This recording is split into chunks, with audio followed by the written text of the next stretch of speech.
Thank you, Trustee Clark.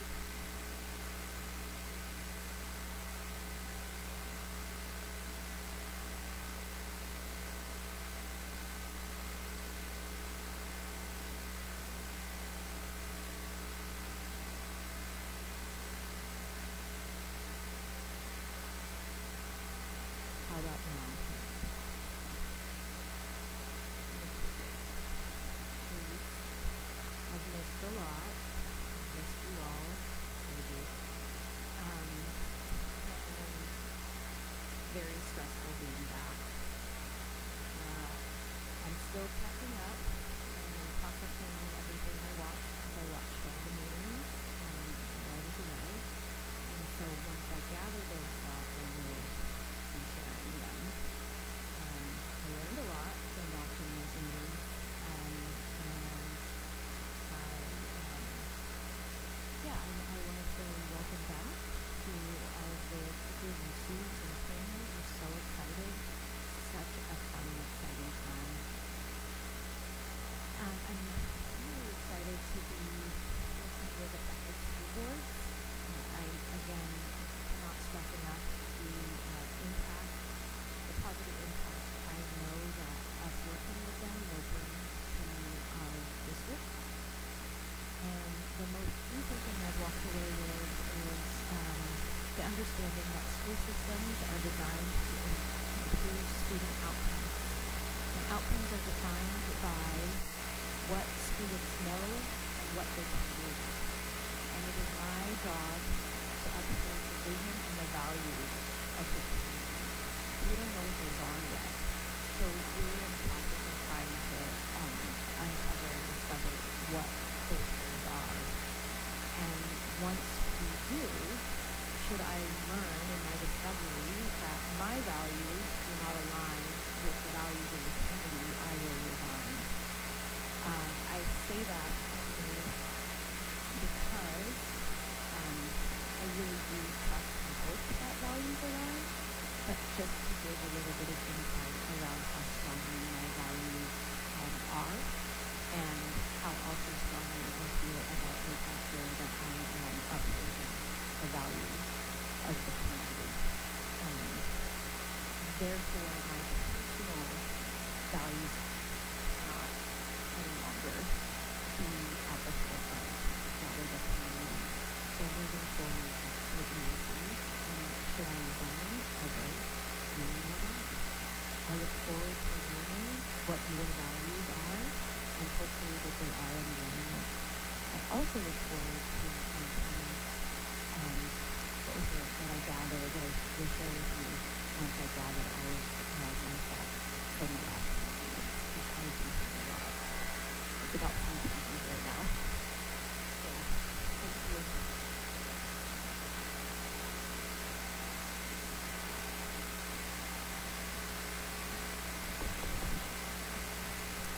Thank you.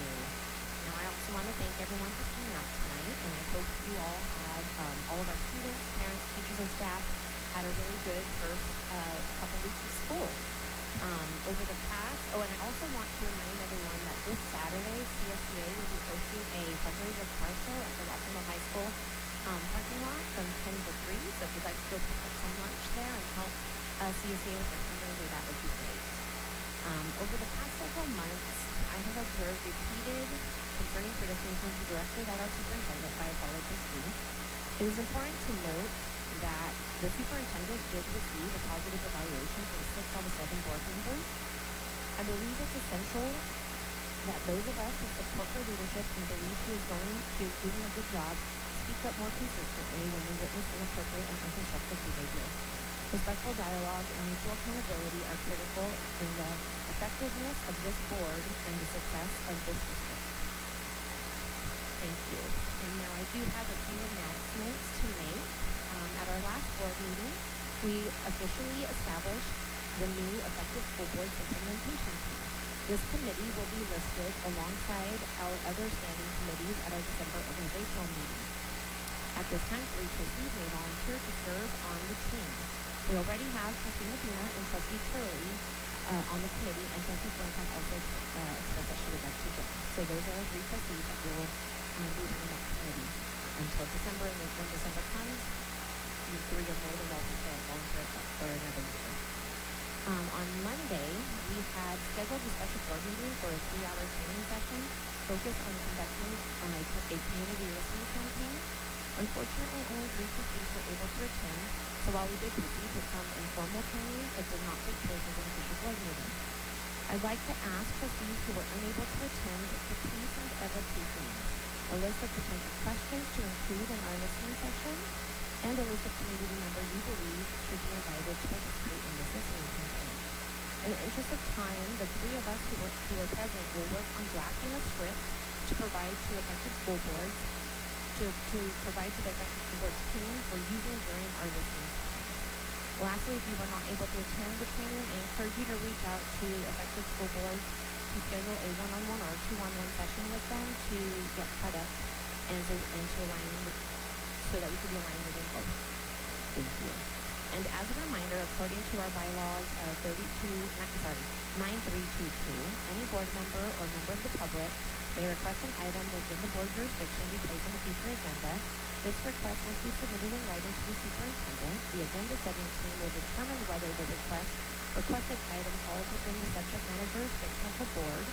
The requester will be notified whether the item will be placed on a future agenda, and if not, will be provided with the reason why it does not fall within the board jurisdiction. And that's it for my announcements. And now I will move us on to Laura. Thanks. And now I will move us on to a more exciting item, introduction of our 2025-26 school student trustee, Desi. Come on up.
President of the Board of Trustees of PVUSD, do hereby certify that Mr. Rogelio Salinas Holt was officially appointed as a student trustee at the August 20th, 2025 meeting of the board.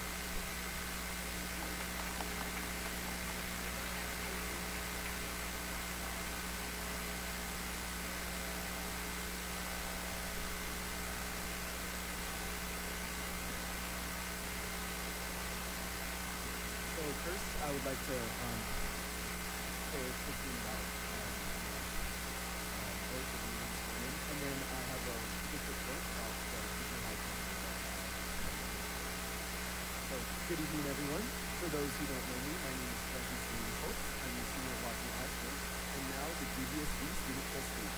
It is truly an honor to be selected as this year's student trustee and while there are many people who have helped me along the way to reach this point, I would like to specifically thank Superintendent Dr. Rivera, Ms. Alicia Jimenez, Mr. Michael Bowman, and of course my family, for helping me prepare this month and for me for this position. As I take on this role, I understand that I'm here for the students, and I serve as an advocate for the voices of all students in my district. Being a student trustee is no simple task, but I am thoroughly prepared to take on this responsibility due to the mistakes from my previous background of leadership that has taught me what it takes to be a member of this board.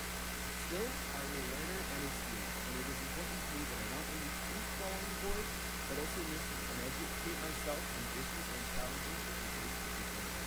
I am motivated to meet with people and develop connections with students, staff, and families, while serving as student trustee. And students especially, please don't hesitate to reach out to me via email and share any thoughts or concerns you may have as well.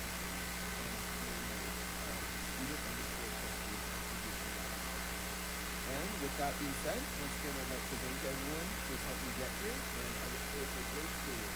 Thank you all.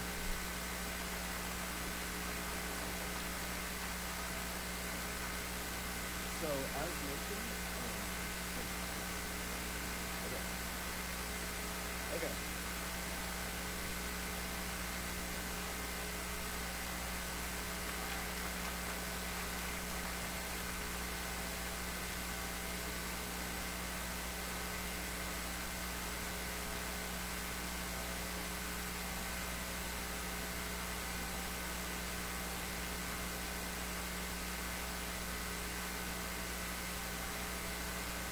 I'm sorry, yes, we did have an item, public comment for item 3.5.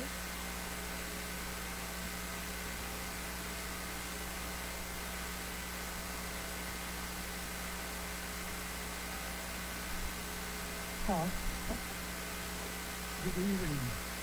Yeah, congratulations. I'm so amazed that more than 40 students applied for this position. Yeah, and I'm sure you do not me, but I know you because last year you were a member of the Asian American Pacific Islanders Club of Washington High, and I spoke to you in one of the events. And I took out Japanese tours from my garden today from you. And your previous two student trustees, they were amazing. I'm sure that you can bring very positive energy to this difficult work. Yeah.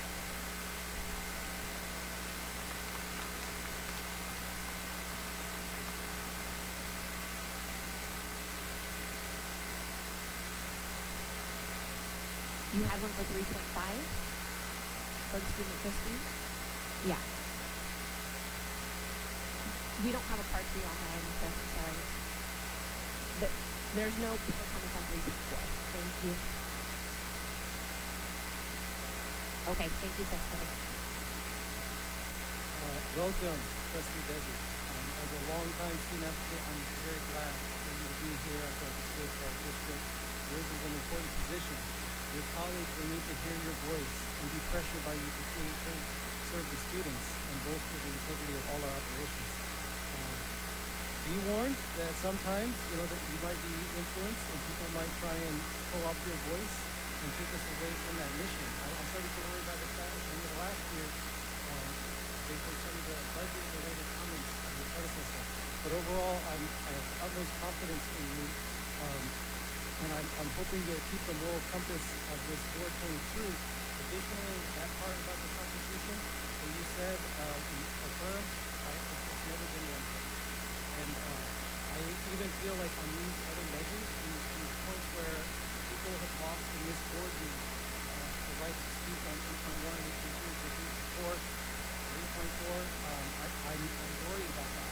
In the context of our federal administration, I feel like there's creeping fashion coming in. I don't know if it's like us following that, but we can't have it. And we need good people to be the voice of reason and really maintain their commitment to the Constitution. Also, I want to just say that trusting you at the last meeting, I think you showed just the preparation. It's great in terms of best board trustee. You were the best in the board. Like prepared-wise and on the issues, great, but the form-wise, only social is attacking the old student So I know you probably could make a TV show of this, but really I feel like reviewing should be pretty boring. So I think we should just maybe make some slight adjustments with that in mind. Thank you.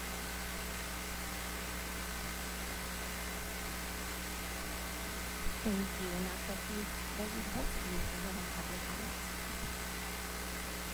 Thank you. So, as I was saying yesterday, I had my first meeting with the Junior High Student Council where I met with student representatives from Watsonville, PV, Aptos, New School, and Renaissance High School.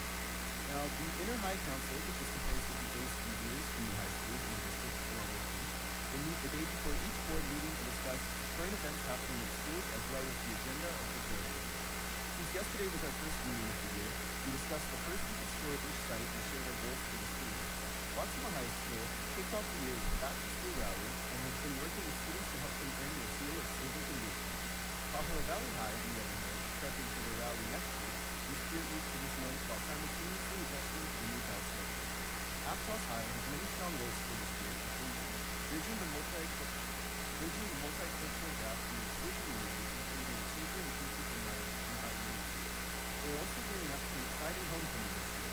New School has their eyes on organizing a grad night for the senior class this year and possibly even a trip to Disney. And last but not least, Renaissance School is starting a brand new leadership group this year to plan events while also welcoming the youth to the school. Now, as mentioned, yesterday's meeting was only a sample of what's to come from these meetings. Our next meeting will cover topics in the curriculum. Thank you. Thank you, Trustee Salinas. I will now move us on to item 4.1, the approval of our agenda. Staff has requested that we pull items 9.1 and 9.1, 9.2, and 11.12. Do I have a motion?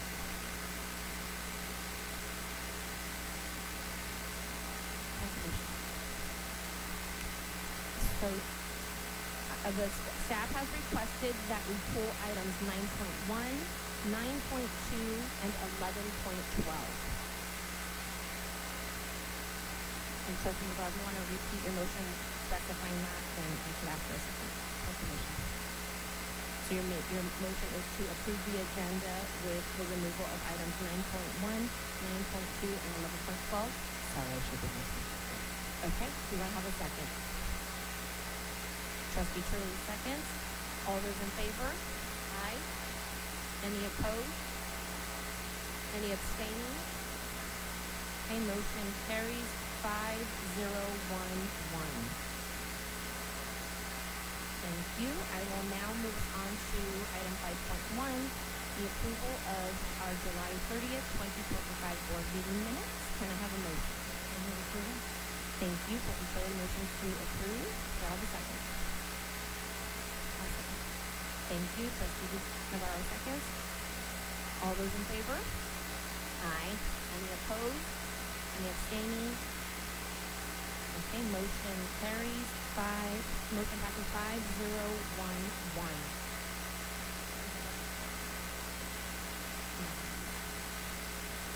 Oh, wait, no, we can on these.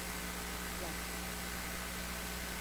Is there, if we're taking action, yes, is there other public comments? On 5.1, is there any? Okay. No. Okay. And now I will move us on to item 6.1, our action and report on closed session. Are there any items to report from closed session?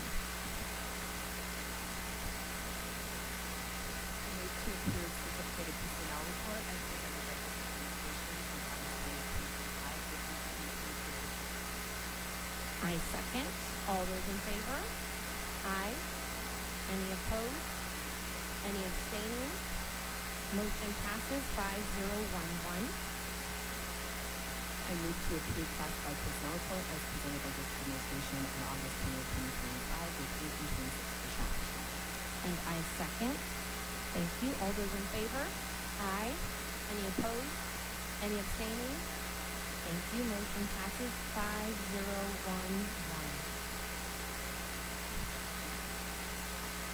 The district is pleased to announce the selection of Augustine Acosta to the position of Senior Project Manager of Standing Bond Program.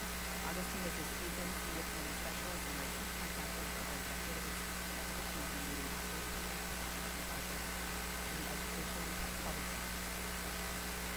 serving with Tahoe Valley Regional School District to manage the district's fiscal year budget. There were no direct recommendations, including budget on bond management, as discussed on the record, including those and the budget flexibility for budget performance and maintenance operations resources. Known for his ability to navigate rigorous disclaimers and scope related architects of PSA and multiple perspectives, Augustine ensures timely compliant project delivery. He also plays a pivotal role in communication and oversight while they are presenting future leadership of policy. Notably, he contributed to the successful act and rolled out training for officially leadership and budget environment. Augustine was a project management professional certification and is recognized for his forward-thinking approach, strong stakeholder collaboration, seamless delivery and assessment that drives long-term value and performance. We are excited to welcome Augustine to the meeting. Ms. Augustine? Thank you and welcome to PVUSD. And we'll now move us on to item 7.1, our public comments. This is an opportunity for members of the public to address issues that are not on our agenda for this evening. Please know that though the Brown Act prohibits the board from engaging in discussion for non-agendized items, we are listening. Do we have any public comments, and how many do we have tonight?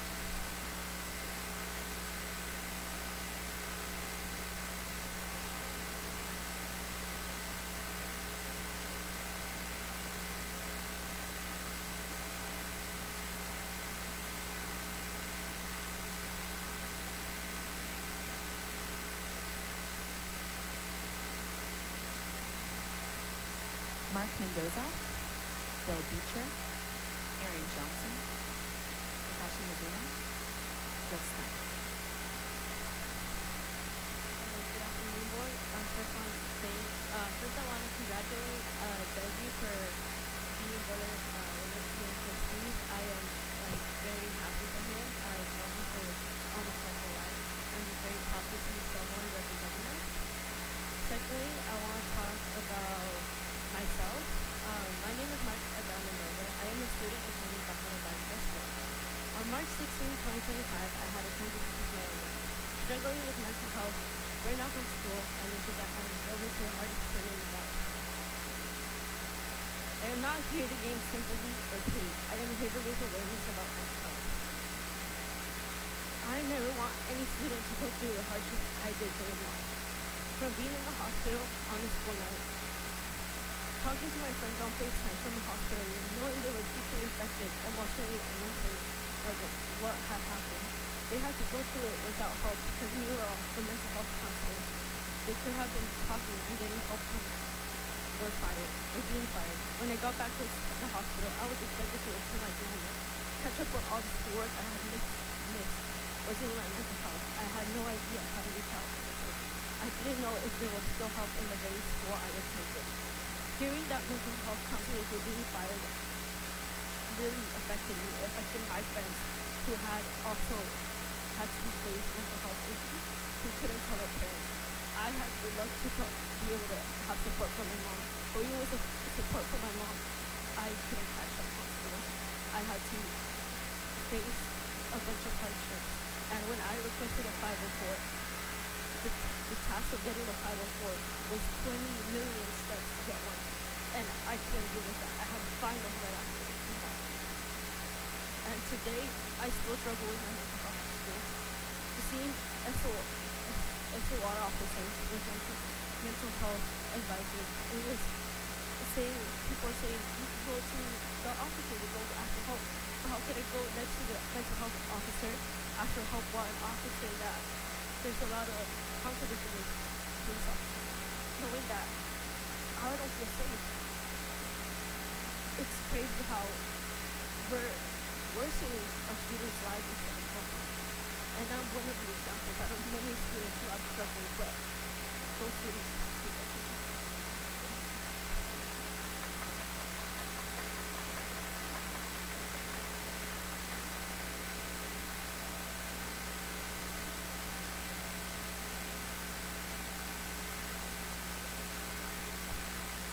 Thank you, Julie. Sorry for the audience to see the slides. Recently, I commented that we in other districts in California were losing students because of the lower birth rate of Hispanics. Well, I was partially right. After researching PVUSD in the last 5 years in those data files, I discovered that we have a bigger problem. We are losing many ethnic groups as well. Here's the data for the last 5 years. We're losing half our African American Indians, 40% of our Asian Americans, 27% of our Filipino Americans, 18% of our white or Euro Americans, and 15% of our first generation Hispanic Americans. At the same time, we have lost very few multi-generational Hispanics, and our charter schools have lost many. When I showed this to my wife, a Japanese American doctor, she went crazy. She wanted to know, what was the cause? How do we fix it? I had to tell her I did not know, but the trustee Medina did. We both laughed, and her mother laughed again.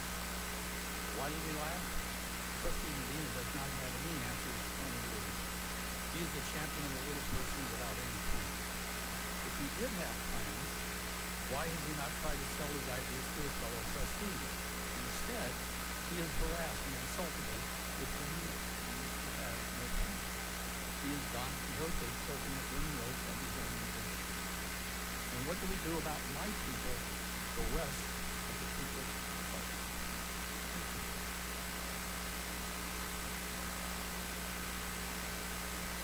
You can't comment to the violation.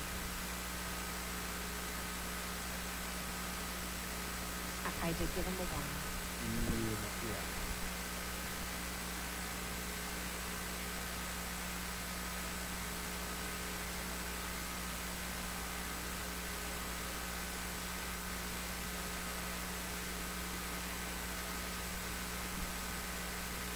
Hi, I'm Erin.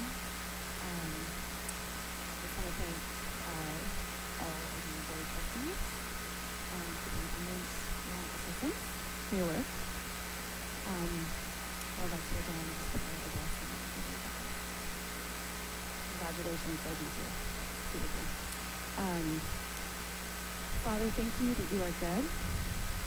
Thank you that you are here tonight. You are here amongst us. Thank you that you care about Santa Cruz County and Paseo Valley, its families, its students, its community. You love us, God, and you want the best for us, Jesus. I thank you for each trustee and board official. I know they have sacrificed much, not just to be here tonight, but also for their work outside of this room. And God, I ask that you would bless and protect each of them and their families, that you would give them the energy and strength they need to carry out their jobs with excellence. I thank you for each person here that cares about their community and is taking time from their busy lives to be here tonight, to be involved for the good of our children who are our future. Bless them, Lord. And Father, I commit this night to you. I believe that at the end of the day, all of us want the best for our kids and our community. We want peace and prosperity. Some of us may have different ideas about how to accomplish that, but I pray for your supernatural wisdom to prevail tonight in this room. Your wisdom from above that, like you, is first pure, then peaceable, gentle, open to reason, full of mercy and good fruits, impartial and sincere. You say that if we ask for wisdom, then you will freely give it to us if we don't doubt but believe. So, Father, give us believing hearts tonight that would receive your counsel. Holy Spirit, lead and guide the discussion, that your perfect and pleasing will would be done, that there might be peace and prosperity in our homes and in the hearts that dwell there. Jesus, in your beautiful name, amen.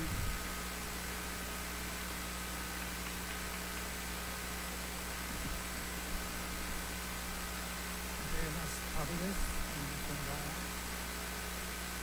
I was not moved to attend the meetings in person for the past several months. And I changed my mind today. I'm so glad to hear what Pastor Johnson said in the beginning. I have supported you from the beginning, although I didn't agree with you. And I am here tonight. I brought some flowers and found one of them sage, white sage. Why? You need freedom. I have it. Recently, the superintendent was like a bylaws amendment of the whole Spanish language teacher. I studied language acquisition and language policy as a graduate school education many years ago. So I could not keep silent on this issue. It is not acceptable. Anybody should not use language acquisition issues to attack anybody. And I brought this from my garden and from our school gardens here. And this is our life.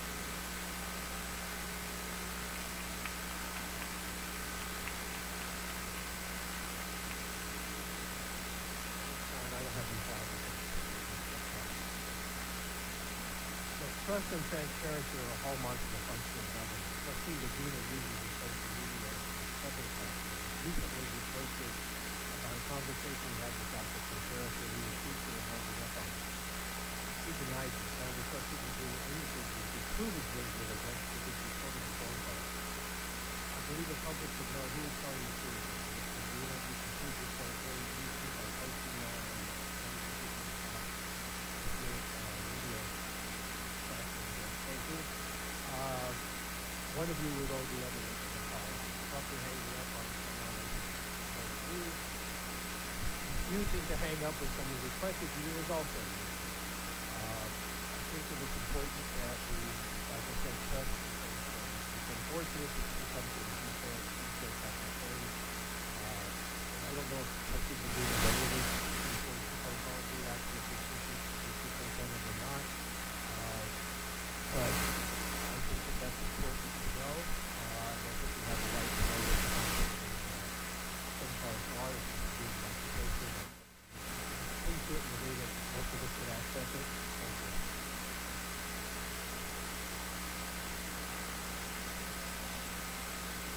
Next up, we have Emily Hubbard, Angelica Flores, Noel Burns, and Clay Higgins. Hi, good evening, Board. I'm Howard, CCMS. I wanted to see if I can touch two topics. First, I wanted to bring up the fact that some of our counselors are potentially being reassigned, and there are middle schools that don't have enough counselors right now. I've emailed and reached out about this, and have been given some information that this seems kind of off-putting to me. Some excuses. So, in my communication from Dr. Contreras and the board president, I was told we are pausing to determine next steps. No decisions have been made to cut positions, and we're holding steady to assess enrollment. It continues to be the line that we are not cutting positions, but when there are schools that have had vacancies based on people resigning or leaving and those positions have not been filled, that's basically the same thing as cutting positions. So I feel like we're not being told the truth and there isn't any transparency. I also went back and rewatched the January 15th meeting when the sustainable budget team presented regarding potential cuts to mental health services, and several of the board members specifically rejected those cuts and also said that they wanted to look at maybe downsizing or reducing contracts to like PVUSD and using that money to retain our quality counselors. We have 2 at CCMS right now, and both. Also, every other middle school in the district deserves to have 2. It's absolutely essential. Okay, the other thing I wanted to talk about was the reassignment of Coach Mitrovic from CCMS Hills, and I came in front of the board and I expressed my concerns about it, and everything that I was worried was going to happen has happened, and it's even been worse. Coach D's absence has really left a great hole at our school. Our master's schedule was completely blown up in the summer and had to be, there's all these holes. Kids are not in the right classes. Classes are completely like balanced. Like I have one core that has just 20 something students and my other classes are huge. I have kids in 6th grade that are like bouncing from one core to the other. And then, there's Thank you. a That's whole your bunch time. of issues Thank you. and things that Thank have you. happened because of that reassignment. So don't do that again, please.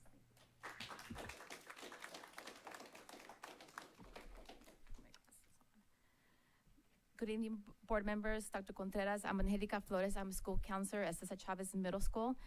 On behalf of the middle school counseling team, we would like to extend an invitation for all of you to visit our campuses to see what it is what we middle school counselors do. We don't think you understand what we do.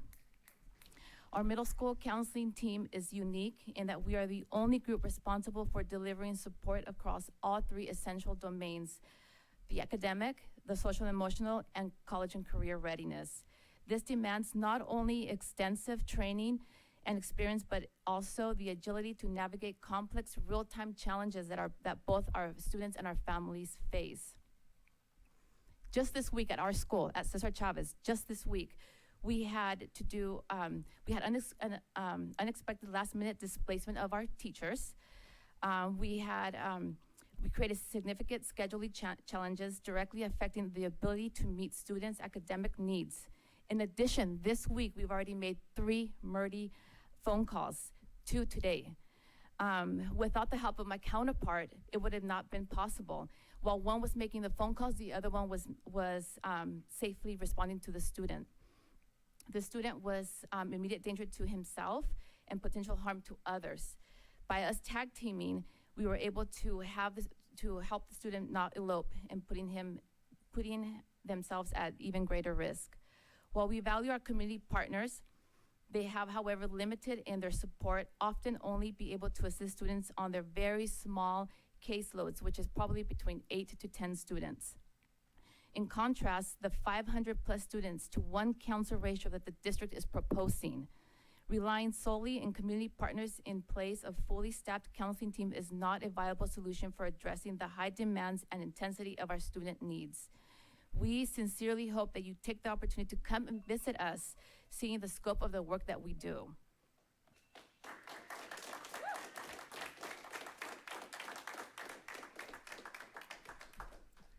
Hello, my name is Noelle Brand. I'm a teacher at Cesar Chavez Middle School. I'm also a parent at Mar Vista Elementary. I wanted to talk about the loss of Coach Dimitrovich from our campus, our special education program, and the proposed counselor cuts. We lost a really impactful PE teacher. Our PE classes are completely maxed out at 50 kids per class. We have students placed in dance because they do not have room to meet their PE requirement. We had to remake our entire master schedule a few weeks before our school started. That's our entire admin reshuffling every single student in every single class. We have English language learners that are not placed in ELD because they need to have the PE requirement. So how are we helping our English language learners grow in their knowledge? We have a special education teacher that is moderate to severe, and she is split between 2 sites. These are our most vulnerable kids. I have kids pushed into my class with no aid. I have kids that have a hard time reading, and then I have 35 total. It is unfair to them, and it's not plausible, it's not, for me, sustainable to make sure that they're getting what they need while every other student in my class is as well. I also wanted to talk about our proposed counselor cuts. This means we have 1 counselor for 495 students. That counselor tracks and creates a schedule for every student. They track 170 8th graders in the requirements for graduation. They place social and emotional needs for counseling. They are deeply linked to our MTSS process, which is delicate. They meet with parents. They had to work extra to clean up the master schedule, and that's just the tip of the iceberg for them. There is so much more they do, and losing that, truly losing that, hurts our students without question. And I also want to remind the board and the superintendent and all kind of the higher ups, your staff are also your parents. I am a PVUSD parent. And her teachers, my daughter's teachers, and myself and my colleagues, we pour our hearts out every day. We're on the floor for you every day, loving our kids. And it's hard to know that you're treating us without integrity and respect. And be quite honest, I don't want my child in a district where her teachers are not treated in the way they deserve, because that means she is not treated in the way she is deserving. Thank you. We are more than numbers.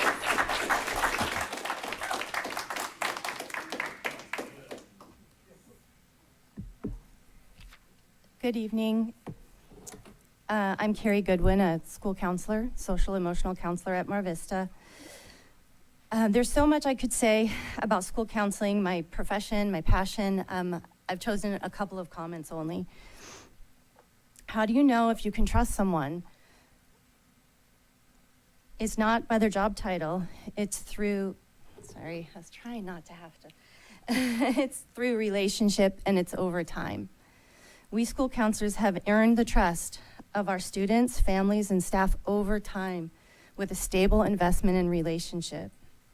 Effective School Solutions states they are entering schools as a supplement to school counselors. This is very different than supplanting, which is what things are appearing to be unfolding here. And that is dangerous. I encourage you to read reviews about Effective School Solutions. On Indeed and Glassdoor, I noticed a theme. Comments from employees noting two main things. One, the difficulty they had navigating within school systems. And you know who is really good at navigating within school systems is school counselors. And two, the feeling that their organization was more concerned with keeping their paid contracts with the districts than with doing right by students. I also noticed in their wellness coach job description the statement, quote, identify potential risks and refer to on-site PPS professionals.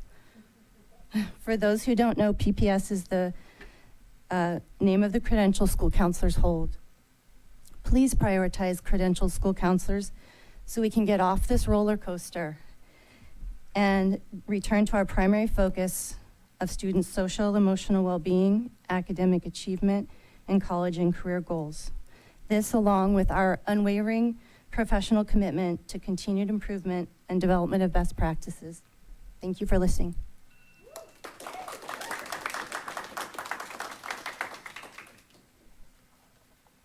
Last up, we have Marilyn Garrett for 7-1. Oh, never mind. Sorry. Got a few more. Chris Webb, Thad Bishop, Wendy San Juan, Mara Belayich, Omar Dieguez, and Christina Souza. Got them.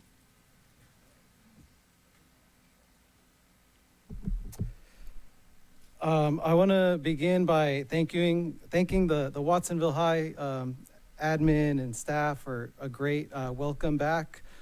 This was like, Dr. Navarro, you were there on the first day of the spring semester at Renaissance, and I think you saw like the littlest piece of like what a hostile environment could look like.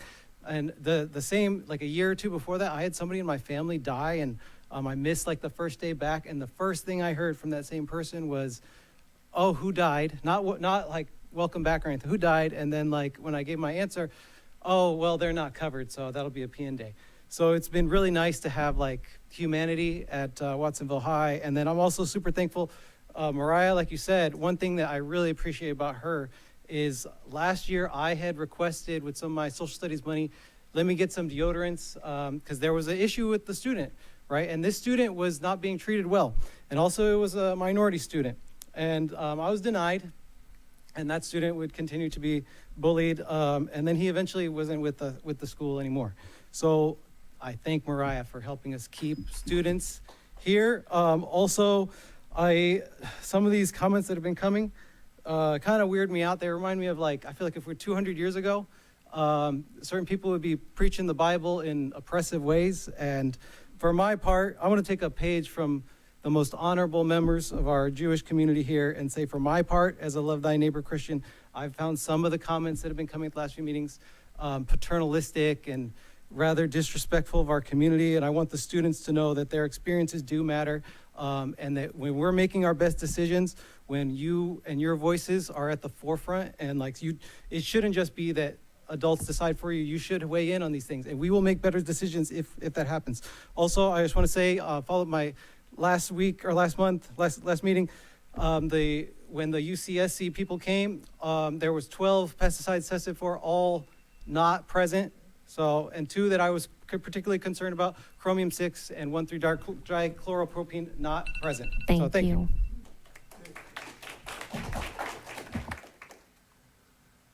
Good evening, board. Good evening, Superintendent Contreras and officers. My name is Thad Bishop, and I'm one of the PE teachers at Cesar Chavez Middle School. I am here tonight to express my disappointment in the decisions that were made over dropping enrollment and lack of money in our district. As we all know, large classes equal less learning, less connections with students, less help for students who need it the most. Large classes have more behavior problems, more bullying problems, more disengaged students, more defiance. I think we all agree on this. I just lost my colleague, Martin Domitrovich, to Rolling Hills Middle School. They needed a PE teacher, so he was moved. All the hard work of connecting to students and parents at our middle school was lost. He has to start over at a new school. I am retiring at the end of this year. It would have made a better choice. It would have been a better choice for him to stay and take my spot next year. I know that in PE classes, we can have up to 50 kids in a class. I'm right now under 50 in all my classes. I have 12 students with special needs in one of my classes. I do have aides, and they will get adaptive PE, but only a couple times a week. The timing of when my colleague and I found out that he was leaving was way too late. We found out about the middle of June. My admin has been trying to do their best with evening out the classes, but there is only so much they can do. I asked to teach on my prep to lower the sizes of my classes, but was denied by the district. On to the counselors. We need as many as possible. One per school is not enough. Suicide does happen along with much more. We need them in our schools to help students. Thank you very much.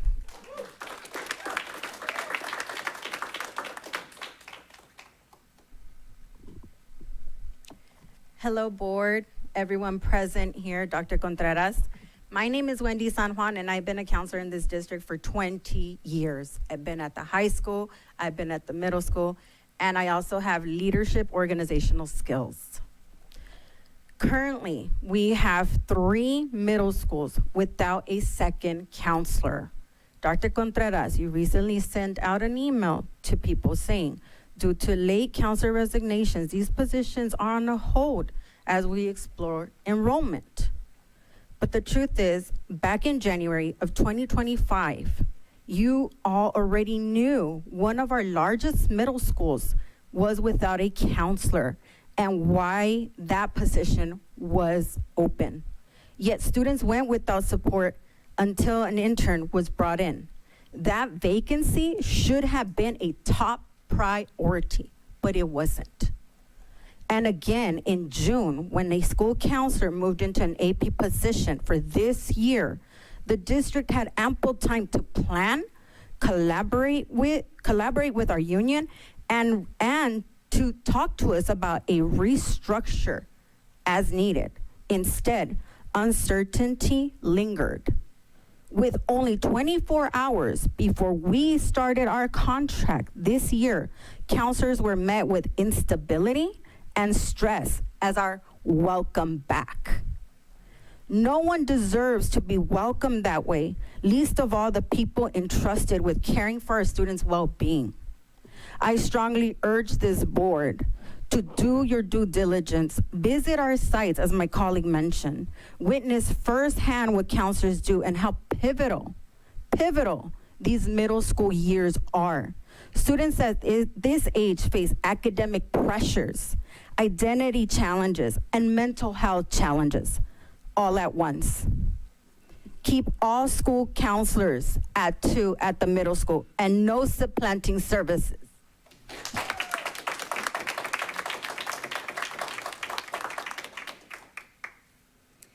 Good evening. My name is Christina Souza, and I am a social emotional counselor at Aptos High School. Thank you for hearing me tonight. Our counselors are people who have dedicated their careers, lives to support our youth. I choose to believe that everyone in this room is here because we care about our youth and we want them to succeed and thrive. Tonight, my hope is that those who have taken the time to be here instead of their other obligations will be heard with an open mind and an open heart. Our counselors hold a wealth of knowledge and experience about what it takes to support our students in their academic, career, college, and very importantly, their social and emotional journeys while they are with us at PVUSD. Many of us in counseling had barriers to our own education that led to this calling.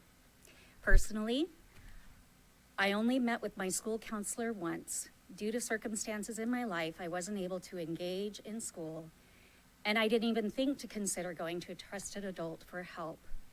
I ended up dropping out. Today, our counselors do their very best with high numbers of students to connect with their students, remind them to find their trusted adults on campus, and connect to resources and discuss strategies and solutions to what challenges may arise on their way. Counselors should not be replaced, supplanted. Effective school solutions staff cannot compare to the education and experience of our counselors. Thank you.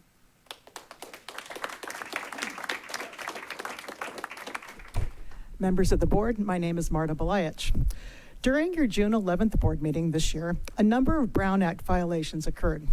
In accordance with state law, on July 11th, I served you with a demand letter to cure and correct the violations.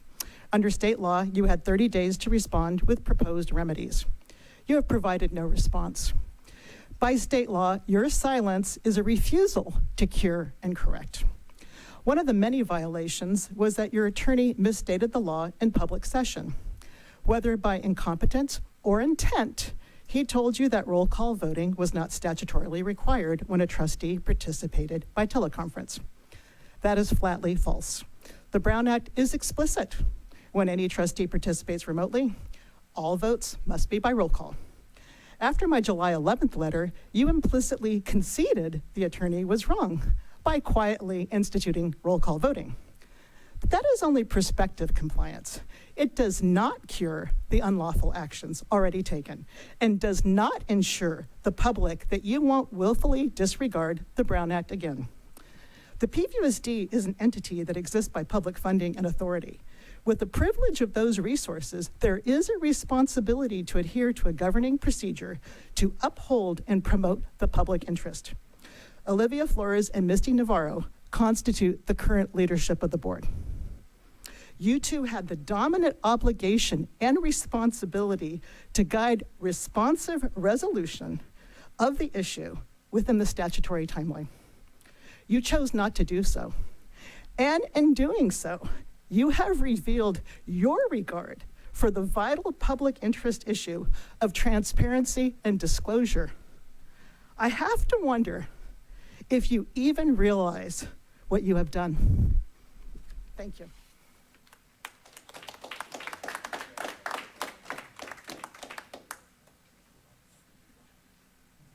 Mr. Salinas Holtz, congratulations on your position. It's an honor to have you on the school board. I know you'll do great things. Looking forward to working with you. Stand up for what you believe in. Live out your dream. Bring the issues that are important to the school board and make a change. You have a lot of power. Don't ever forget that. Spray Days is an app. Spray Days notifies you every single time there are pesticides being sprayed near our schools. You punch in the address and it'll notify you every single time. Aloni School, I signed up for this app. Aloni School just this month, I signed up at the end of July. Just this month, over 35 times have pesticides been sprayed near that school. That's alarming. We need to do something to protect our students against pesticides. It's a real thing. The other thing I want to address is, in my opinion, the most important person and the most important thing that you guys have heard so far tonight is this student right here speaking about the importance of counselors, speaking about her experience. Thank you for your courage for speaking up. If that does not worry you, there's something wrong with you. You don't belong on this board. You know? She is an expert. She has lived it. She is going through it. We need to listen to our youth. We need to protect our counselors. We need to protect our mentors that make a change in this community. that are out there in the streets on the weekends at all hours of the day, communicating with these students, building the relationships, and getting to know our community. We need to listen to them.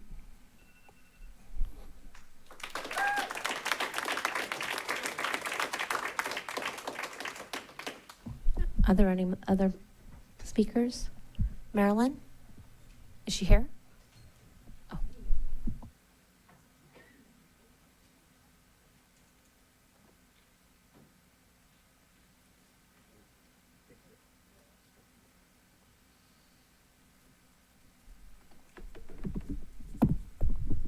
Pesticide toxicity is a huge problem. These pesticide corporations should be banned, and we should mandate ecological organic agriculture.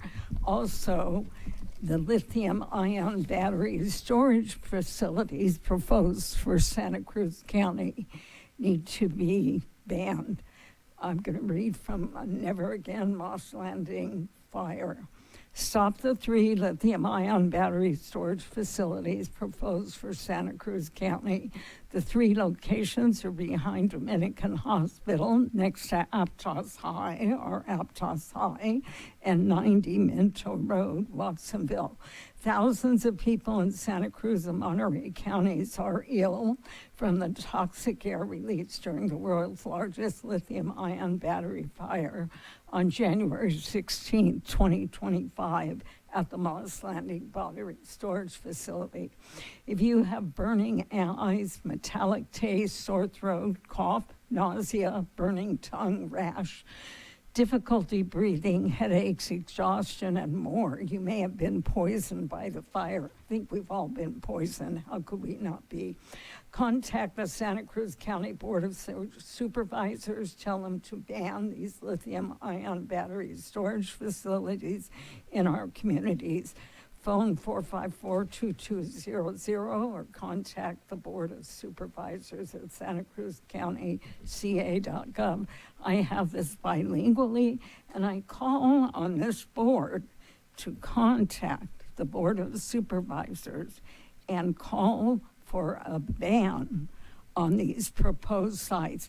There's no way they can be made safe. And we're reading almost daily of lithium-ion battery fires. Even the county put out their zero waste brochure, and it says prevent battery fires, and it shows this melted down recycle container because of the batteries that were put in. That's your time. Thank you. That's small, so please do that. Thank you. Last up, we have Carolyn West. If anyone else submitted a card, please let it be known.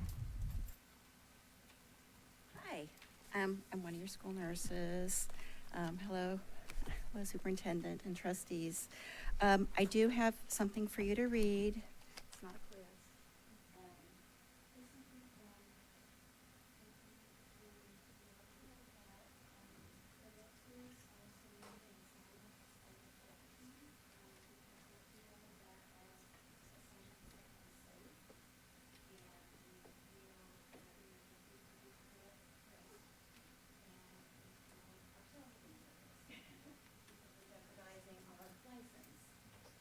So we're formally submitting this to the board so that you know that we do have concerns. I'm not sure if you're aware, but 15% of our students have medications in the health office, 15% across the district. 21% of our students wear glasses. Right now, our students, there's 1,210 healthcare plans, so that's 151 care plans that need to be written by nurse. Nursing referrals, where we've been asked to follow up on a student, 565, that's 70.6 per nurse. 23% of our students have either asthma or some type of respiratory condition. 532 of our students are at risk for anaphylaxis, so that's a life-threatening allergy, food, bees, nuts, things like that. I could go on. We have 560 students that have seizure disorders. It's a lot. heart conditions. We have almost 400 kids with heart conditions. And that's not keeping in mind that we're still working our way through registration, through the information that parents give us and following up with them. The number that I got for diabetes, I don't think is correct. It said 105, but this is just an estimate. So I really hope you take a look at what I've given you. I'm really worried that our district is going to face liability if we're spread so thin. Thank you. And the FICMAT numbers are not realistic. Thank you. Thank you. That concludes our public comment section. And I will now move us on to item 8.1.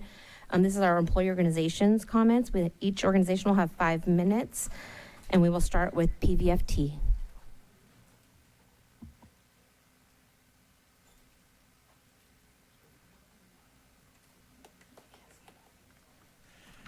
Okay.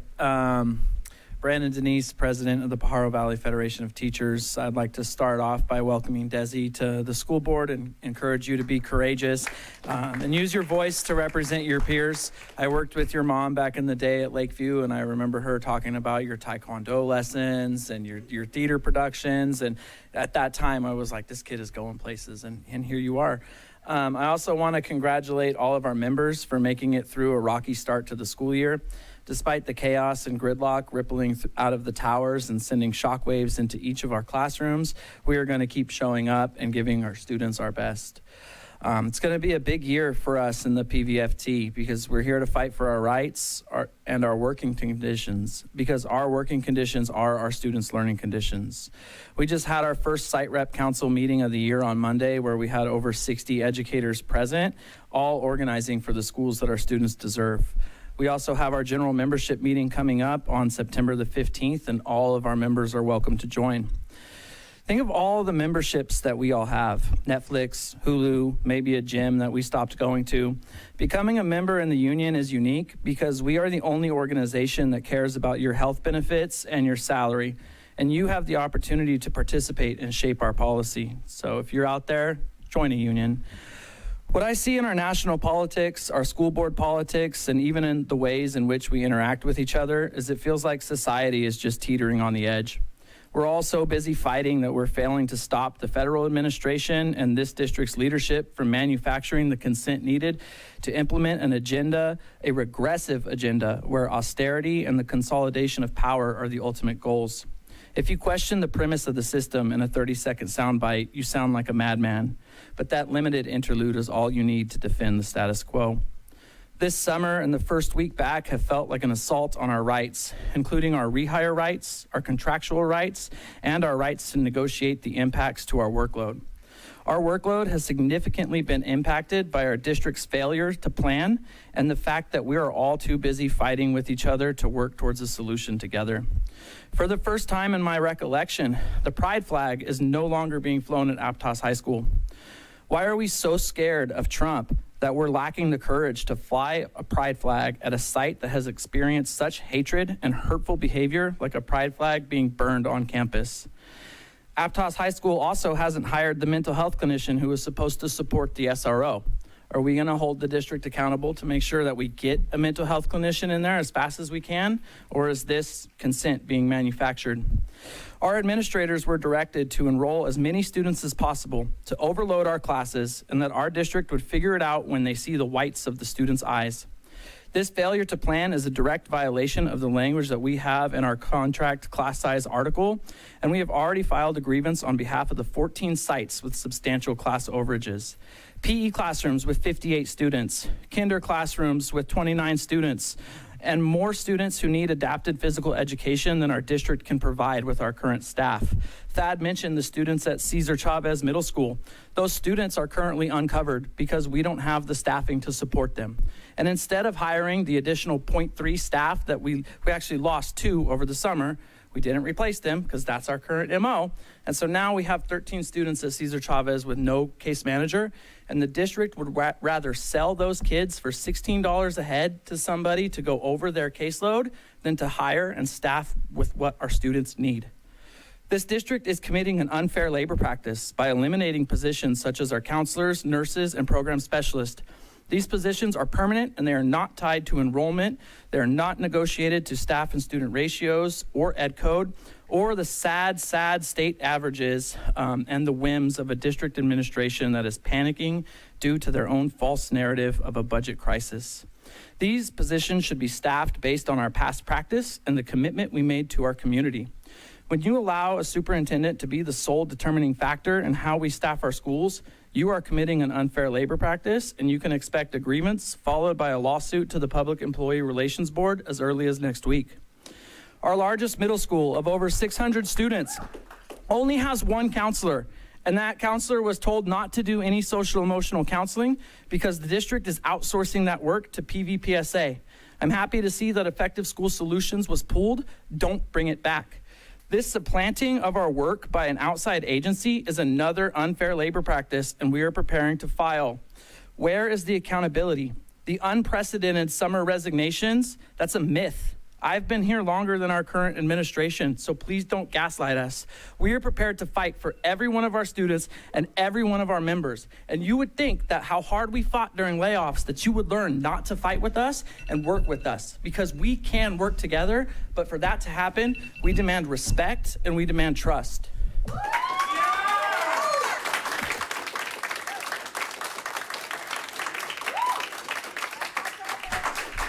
Thank you. Do we have anyone from CSEA? No? Okay, reminder about their car show. Anyone from CWA? Okay.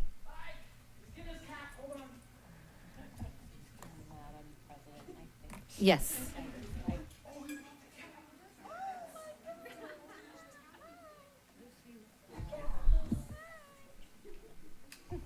Whatever you want, just tell us now.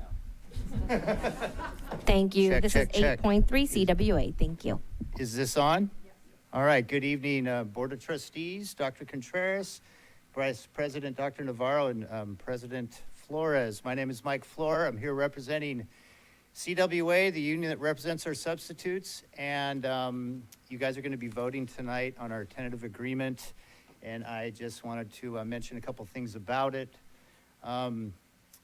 There's part of it that's wages, and there's part of it that is new sub training. I'm not going to get into the specifics about what the wages are, but there's an increase to the hourly rate for supplemental work, and some substitutes do some supplemental work. And then there's an increase, there's a one-time stipend for subs that work. It's an incentive stipend for subs that work 100 days or more. This is for last school year. So negotiations went a long time. And mainly because of the budget issues, I understand, and I've been working with Kit kind of all summer, communicating things back and forth. So the specific numbers you can get from Kit, unless you want me to disclose them here. And I brought my buddy, New Tang. His name's Tang, New Tang. I can take him out if I'm allowed to do that. I don't know if anybody's allergic. So Trustee Medina suggested that if I brought the cat on the night you vote, it might be a good strategy, a good campaign strategy. So I made a mental note, and I'd like to include him in my life. He's 4.5 months old right now, and he's my buddy. So he's doing a great job. Yeah, so when you guys get to voting tonight, both me and New Tang encourage you to vote yes on our tentative agreement, and the members will be very grateful too, I'm sure, when, we just fixed a couple things that it's taken a couple years to do. So I'm very excited to have this happening tonight. I appreciate all of you, and I appreciate the time to share all of this. And one last thing is, Kit, I'd love to set up the regular CWA meeting moving forward into the school year as we get going. As far as the sub training, there's in this is going to be authorization for 2 days of pay for new subs to be trained. The training is going to be more of a seminar day at the district office right now. I have ideas for a mentor sub program. We just need to put a little more thought to that to try to make that work. I am willing to do a little shadow training before I start LPAC testing, if the district wants me to. In the next week or so, we're starting testing on the 28th of August. So that's all I have to say tonight. Please vote yes. Thank you so much for your time, and have a good night, everybody. From me and New Tang. Thank you. Okay. Did you have something to say? Yes. Is it not going to give me a brown act? No, I know. Thank you. Okay, I'm needing some assistance here. I need to address you, Madam President. Okay. Because I cannot address the crowd, but I have a question. Sure. But I think we moved on too quickly. I don't want to violate Brown Act. But I had a question about something that Brandon had said. Yeah. Okay. Yeah, my understanding is that I would be able to, but I'll look into that a little bit further. A clarifying question for our PVFT president? Sure. I think I have to address you. Yeah. Yeah, with all the I commotion we've. I tried to Yes. stop it. Go ahead. So in regard to the flag being down on, that's the first I've heard of that. So The pride flag at Aptos High Yes. School has been repeatedly vandalized. And so I think over the summer it went missing, it's been reordered, and it will be put back up. okay. Thank you.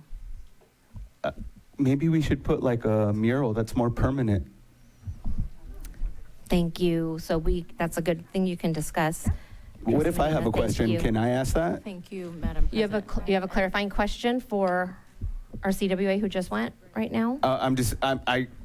I think you need to tell us what rules we're following, because you have made it very unclear of what we can and cannot say. I follow our I get board you're getting your policy. coaching right now. There's a difference between policy and rules. Policy governs us, rules guide the meeting. I think we're violating That's our the board difference. policies Thank right you. now. You're violating quite a Thank few you, too. And this is a Trustee. point of clarification. That's what I was trying to do. Thank you. And now I will move on to item 8.4, PVAM. Do we have anyone for PVAM? Thank you.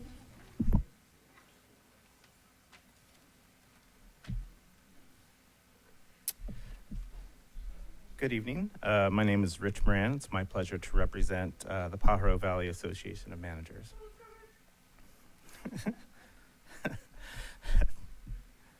Levity. I love it. It helps. But first of all, I'd like to express some gratitude. So thank you, Dr. Contreras, Board President, Ms. Flores, Vice President Navarro, all of our trustees for all of your work.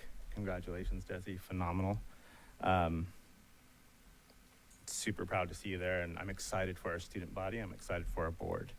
I'd also like to thank our cabinet for their effort and their dedication. I'd like to thank our PVUSD classified, certificated, and CWA staff for their work in support of every student at every school here and at the central office. I'd like to thank our students and our community members for their continued support and their engagement. I think gratitude is the one thing that helps all of us go. It helps us stay focused on our students, on our responsibilities. So anytime I'm feeling like maybe I'm not hitting the mark, it's always good to be grateful for what we have. And that's kind of the gist of where I'm going this evening. I've been in the district for a while, and as I thought about what I would speak about and share with you tonight, it may seem a little selfish, but I started thinking about one school first, and that was Pajaro Valley High School. It's where I got my start. And I started thinking a little bit more about a couple of other schools, and Mar Vista popped into mind. It's where my students went. And then ultimately, I think what I realized, my thoughts were focusing on growth, on change, and on improved student outcomes and experiences for our students. I was thinking about PV Elevate, PV Advance, and our STEAM initiative. Ultimately, I realized I was thinking about innovation and the effort of one of our PVAM members in particular. I was really thinking about the undeniably collaborative efforts of Ms. Julie Edwards and all those involved in supporting these monumental shifts in thinking, including our new STEAM director, Ms. Deepika Srivastava. And most importantly, I want to pay some gratitude, because what I was really thinking about are the opportunities our students now have access to. So Ms. Edwards is going to take it from here. I wanted to thank you all again for your efforts and for being here tonight and for hearing about some of the big shifts, the big moves that we're making in support of our students. And as usual, if I represent PVAM and speak for PVAM, I'll keep that opening, because gratitude for everyone's effort, I think, recognizes how we work together and what we can accomplish when we do work together. So without further ado, Ms. Julie Edwards. Thank you, Rich. Good evening, Board President Flores, Superintendent Dr. Contreras, Board Trustees, Student Trustee Salinas Holtz, welcome, and PVUSD family, students, and our community. I'm happy to be alongside my colleague Rich Moran to provide updates and celebrations related to the work and innovation that wouldn't be a reality without everyone in the PVUSD community moving in the same direction, committed to our singular focus, contributing to positive outcomes for our students. We started the school year with deep grounding with effective school boards to reflect on our purpose and individual and collective responsibility to increase positive outcomes for our students at the center. As a member of our management association, I'm committed and aligned with the belief that student outcomes will not change until adult beliefs and behaviors change, and also that every adult in our school system, including teachers, staff, administrators, and board members, have an important role in ensuring that our students experience success in our schools and in their lives after they graduate from PVUSD. Thank you, Dr. Contreras and our PVUSD board trustees for supporting us with effective school boards by providing this incredible student-centered opportunity to learn and grow together. An update on our new programs, super excited to share with you. Programs like PV Advance welcomed 60 Grizzlies to college, also now Seahawks, on the same day they started high school. PV Elevate is growing in service to our TK-12 students who have chosen a flexible online educational setting to learn and grow. 25 students will be learning to rivet and about the science of flight in anticipation of building a fully functional airplane in the EAA hangar at the Watsonville Municipal Airport. You may have seen an article in the Sentinel yesterday about that. Last but not least, it's full steam ahead at Mar Vista, TK8, where teachers, staff, and students will learn to explore like a scientist, design like a technologist, build like an engineer, create like an artist, and analyze like a mathematician, and ultimately also connect like a human. And yes, those do spell STEAM. Thank you for your time and the opportunity to serve in PVUSD. Thank you. Okay, so now that brings us to our action items. And items 9.1 and 9.2 are on hold, so we'll move on to item 9.3. This is approved tenant agreement with Communication Workers of America. This report will be presented by Kit Bragg, our Assistant Superintendent of Human Resources.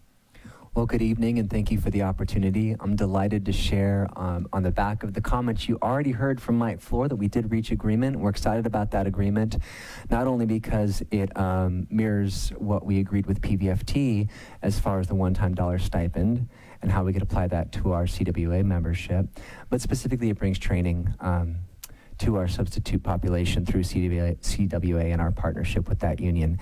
And so I would ask that the board please approve the ratification from our joint teams. Thank you. Do we have any public speakers to this item?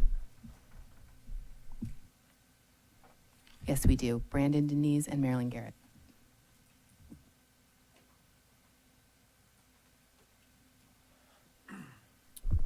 Thank you for letting me come back up here again. I'm just coming to speak in support of the CWA and encourage you to pass this agreement.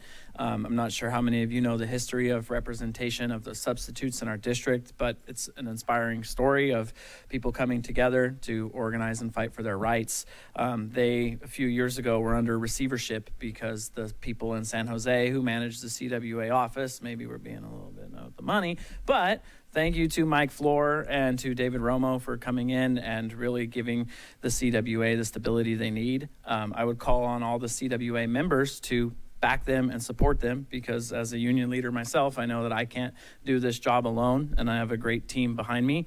I also want to share that when we negotiate new contracts, we need to make sure that we're following through on the implementation of any new language. We recently discovered that there's language in our contract that grants retirees who go on to substitute 145% of the pay that they would be getting if they were not a retiree. And we also found out that that wasn't happening. So our retirees who were substitutes have been shorted pay, and we're requesting that information so that we can find these people and get them the pay that they deserve. But that's something where it shouldn't take all of us scrambling and organizing. It should take the district office realizing that they've did their employees wrong, and now it's up to them to make it whole. So thank you.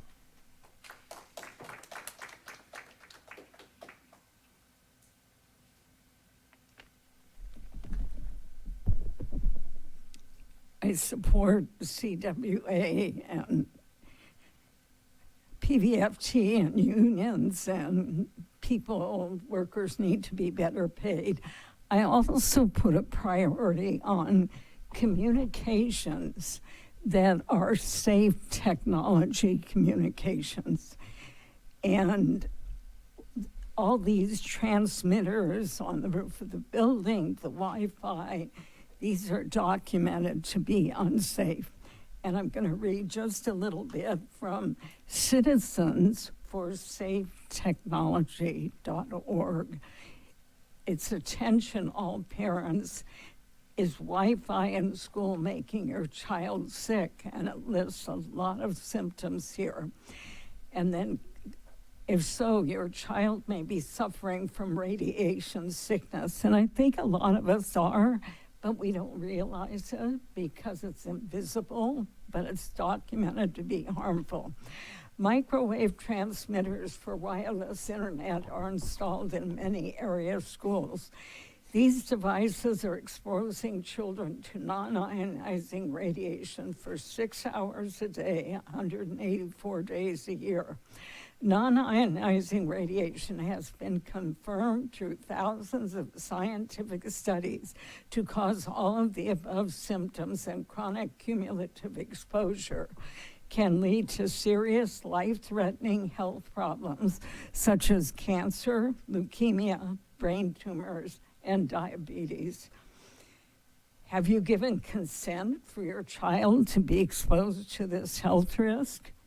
The fact that Wi-Fi is in widespread use does not mean it is safe. Wi-Fi is an unregulated technology that has never been safety tested. FCC. Thank you, Marilyn. They're not biologically based. And we I'm gonna do need give to this keep our you. comments on topic, please. Thank you. It is on topic. Thank you. Okay, so we will now bring it back to the board. Do I have a motion? I'll make a motion, but I would like to comment. Sure, we have a motion. Do we have a second? I'll second. Thank you. We have a first and a second. And now board discussion. Trustee Turley? I'd like to express appreciation for Mike and the all of the substitutes who are critical to educating our students.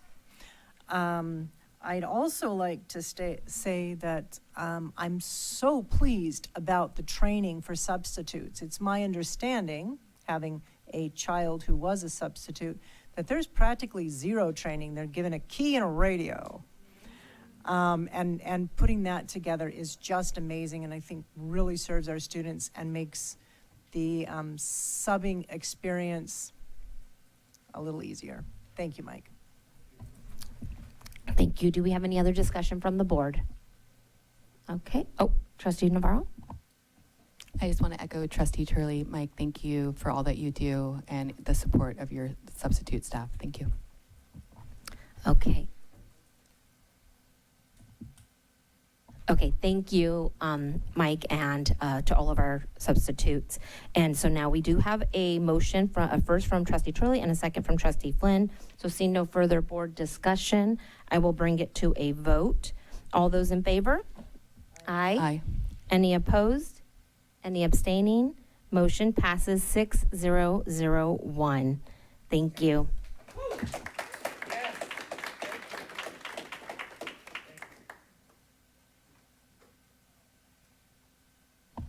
Okay, thank you. So now that brings us to item 9.4, our board consideration of changing our board meeting dates.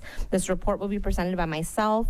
There isn't really a whole lot to present, but do we have any public comments to this item? We do.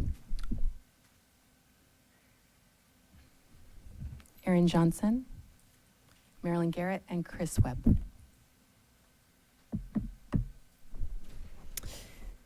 Still Erin. Hi. So I'm here tonight to speak against any temporary or permanent change to the board's established meeting day. While I understand that scheduling conflicts do arise, the ripple effects of shifting even one meeting, let alone changing the regular schedule, are more significant than they may seem. First, such a change requires considerable staff time and coordination. Public notices must be updated, reposted, and redistributed across multiple platforms in compliance with Brown Act. That means website updates, bulletin postings, email notifications, adjustments to calendars, all on a tight legal timeline. This responsibility falls on district administrative staff who already carry a heavy workload. If the change becomes permanent, it's even more complex. You're not just moving a meeting, you're amending board policy, updating bylaws, revising the annual meeting calendar, coordinating with legal counsel, staff, and the public. It creates unnecessary administrative burden and confusion for families and community members who plan around a predictable meeting schedule. This board's primary responsibility is to serve the public. Decisions should be made with the community in mind, not to accommodate individual conflicts, no matter how understandable they are. Consistency builds public trust. Frequent or personalized changes do not. And I would also like to point you to Board Bylaw 9320, which emphasizes both transparency and predictability in board governance. So I respectfully urge you to preserve that standard and keep the meeting schedule as is, and prioritize transparency, stability, and respect for the time and efforts of our staff and stakeholders. Thank you.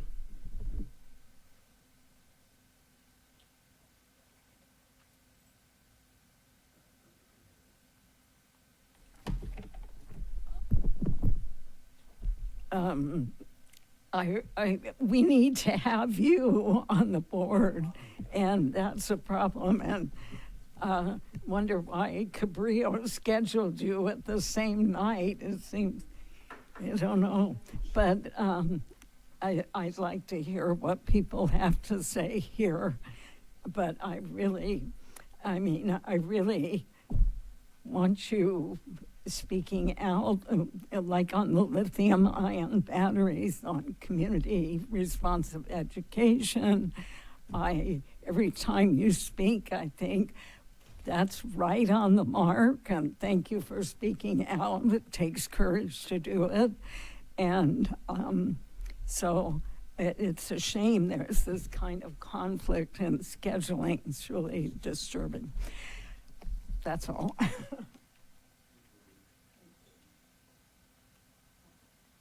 Regardless of how this issue shakes out, I take solace in the effective school boards team that was announced. I'm pleased with that. I also want to just thank Trustee Medina for being here and Trustee Flynn for being here. You have been missed. Also, I wanted to say that I agreed with one of the community members at the last meeting who he mentioned that maybe we should, if we're going to change dates, to not schedule on Yom Kippur. I feel like that would be a good way to, like, we've passed resolutions. If that was part of one of our resolutions, I feel like that would be a good move. And then also at the same time, just to make sure we're welcoming to everybody, I can't help but notice that in the news recently, We had UK and France recognize a Palestinian state, and we had 2 Israeli human rights groups, BSLM and Physicians for Human Rights recognizing Physicians for Human Rights Israel recognizing a genocide in Gaza. So I think if we did pass a resolution where we are taking Yom Kippur off, we should also just say that we recognize the lives of Palestinians matter. Simple. Thank you. Thank you. Okay, seeing no other comments, I will now bring it back to the board for a motion. And I do need to make sure that the motion is specific with the day of the week and the starting time and ending time, because in order for it to become an action item and for it to be able to take effect without another board meeting to have an action item for making that meeting, I just need the motion to be specific. Are you sure? Shadow President, is that correct? Trustee Medina, yes. Yes? If any action by the board is going to be actionable, it does have to be specific. A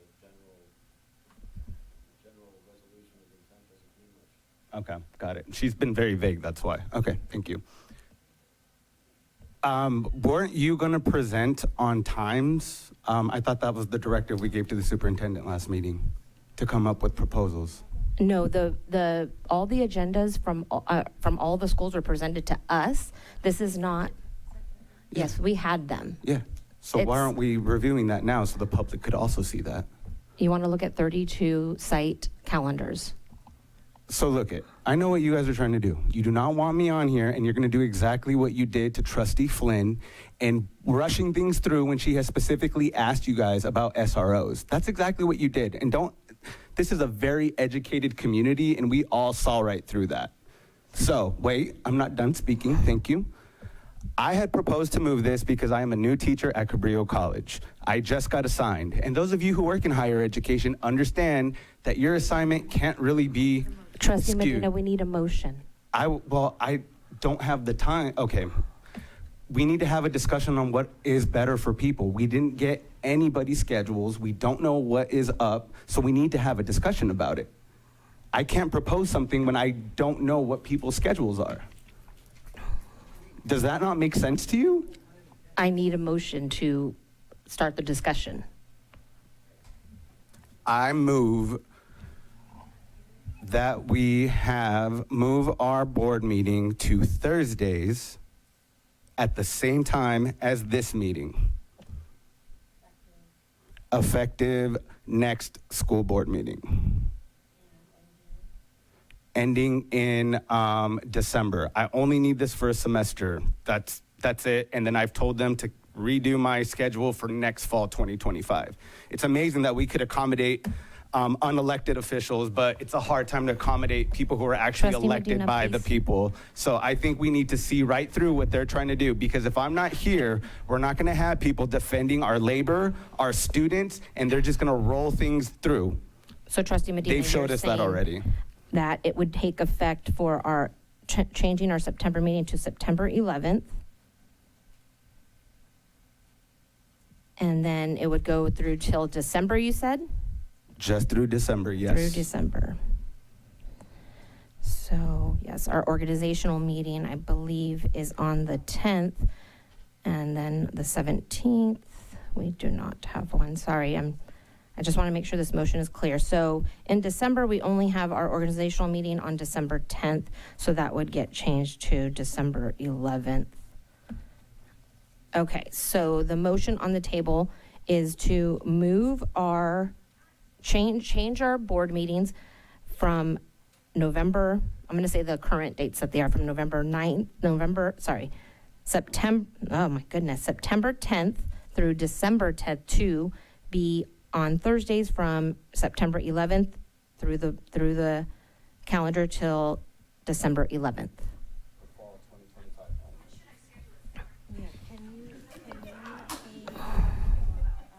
Was that? Okay, so that we can be September. So From and then to. so these would be our new board meeting dates. Say the from and the to. So the first date would be September 11th. Oh, sorry, that's what you're saying. From the 10th to the 11th.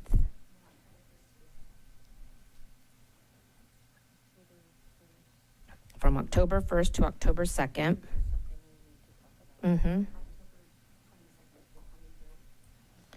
October 22nd to October 23rd. And then November 12th. November 12th to November 13th. And then December 10th to December 11th. That is the motion on the table to move 5 board meetings from our Wednesday night to Thursday night. Do we have a second? Okay, Trustee Carrasco second. So now we could have board discussion. Trustee Navarro, you had a comment? When I joined the board, I gave my schedule request for all the meeting dates for the entire year, and out of those changes, I would only be able to make 1 board meeting. Thank you. Any other comments from the board? Yeah, you're fine. Trustee Turley? It's my goal to make sure we have quorum. And, you know, I was out for a while, Joy was out for a while, Danny's not here. And I don't want to go into that, but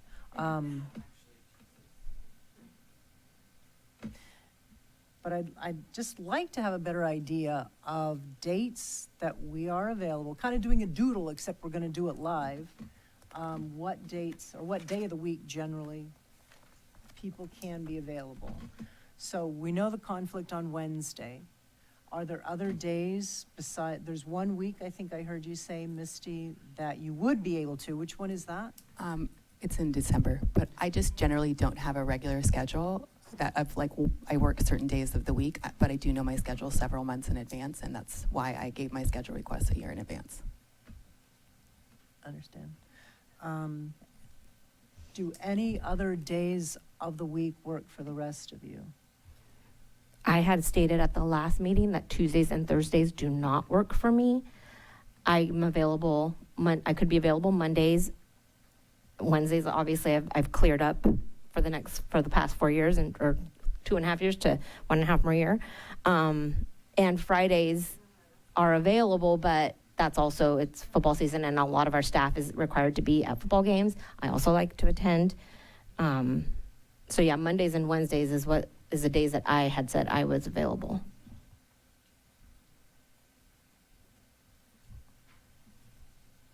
Trustee Medina, what are the hours of your class? Because I'm wondering if there are times that you would be able to join us via Zoom for even a portion. I'm just trying to figure out if there's any sort of compromise. I'm scheduled 6:30 to 9:30 Mondays and Wednesdays. Okay. Mondays and Wednesdays? Yeah. So Mondays are okay. Yeah, I teach the night course. That Yeah. was the only time the lab was available, and unfortunately, I don't have the luxury of getting my schedule ahead in advance. So. Okay. For me, I want to acknowledge that this does affect multiple people and different areas. I appreciate that you've come to ask, and it, to me, shows your commitment to wanting to share your voice. And I know that there are obviously, due to public comment, people who want to hear your voice and want you to be here. I appreciate the feedback that you give because it gives me insight to a voice that I don't have access to. And I would love to, I wish there could be some compromise. Thursdays, those particular Thursdays actually work for me. So it doesn't affect me personally, but I want to acknowledge that there are people that it does affect. And we do need our president here. If I were, just because she's running the meetings. That would be my only thing. So I wonder, I don't know if we could do that just for 5 meetings.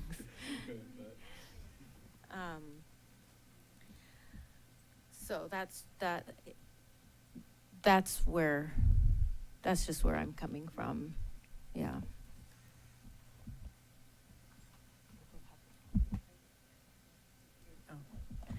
I also do want to just remind our board that we had to schedule a board leadership training, a board training, and we were provided with 3 dates. We all struggled to find a date that worked for all of us. We finally pinned down one that worked for 6 of us, and only 3 showed up.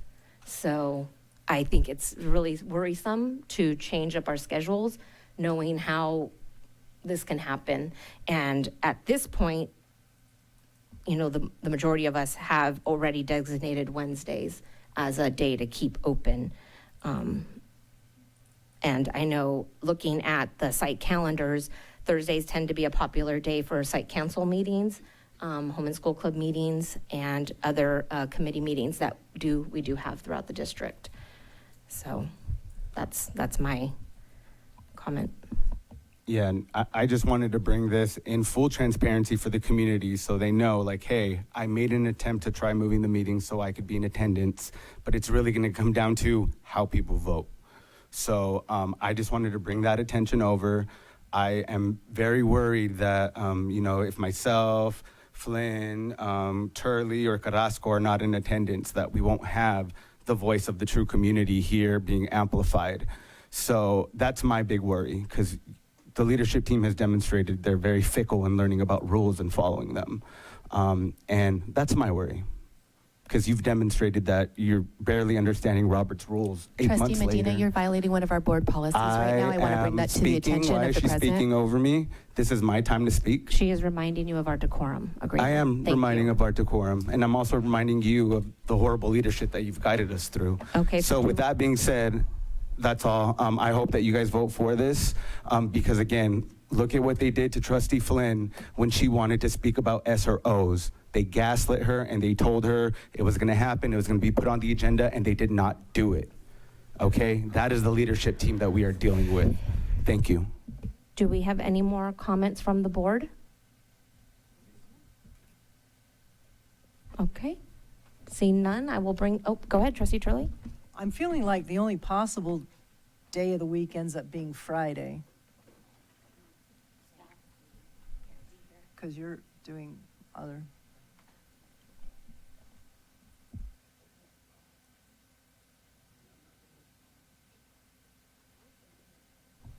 Okay, so I will bring it to a vote. We do have, So you said Thursdays don't.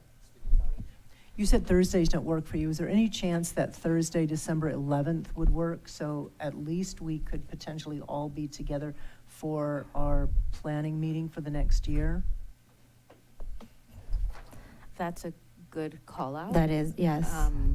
And like maybe there is another meeting. I mean, we already have the motion on the table. I want to figure out how to be strategic here. Maybe there's a couple of meetings that we might be able to move rather than all of them.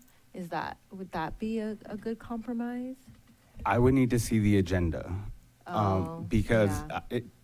The way that the agenda setting has been going, we don't know what's coming up and what's not. Just, you know, so that's my worry, that they don't understand when we ask for things. We do want it coming up the next 1 or 2 meetings, but we clearly haven't seen that.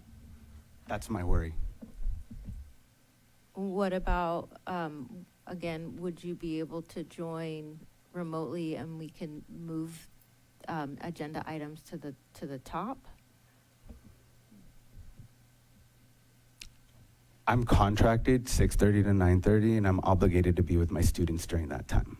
So it's very hard for me Yeah, the to first be. half hour, Yeah, and this is the first class that we're launching at Cabrillo for film, and I'm spearheading that. Yeah. So, and this is extremely what I'm passionate about, along with student governance. But Yeah, I, as an elected official, I feel like I need to be here. My disenfranchised area really needs a voice because leadership has failed them epically. So, Trustee Turley, you had talked about one meeting at least that we knew was going, you knew an agenda item. Would that be moving it somewhat in the right direction? I don't trust this leadership team, and I've made that very clear. So I wouldn't want that because, again, I don't know what they're going to be putting on the agenda. They're not very transparent about that. I thought this was one that. Yeah, we so didn't know. if this motion's on the table and it's been seconded, we can vote on it. If it fails, we could have, I could see a second motion where we could be more specific. And Trustee Navarro has mentioned her schedule has gone out to October, November. So I think it should be available to ask for that day off. That far in advance, yes, I could probably get childcare for that night and arrange other stuff because that is an important meeting. The agenda for that meeting, I could tell you, it's our organizational meeting. It's where it's what our bylaws say. It's all it is voting for new leadership and assigning the committees. So I think it is true that we should have our full board here for that. So. I'd be more confident if we could move up the board leadership meeting and elect a new president and vice president, and that would give me more You tried assurances. that at the last board meeting and it failed. Well, yeah, So- because you didn't have Joy here, which was our vote, and you manipulated still that. wouldn't have So had the votes. we would have had the vote. Okay, discussions are over. Okay.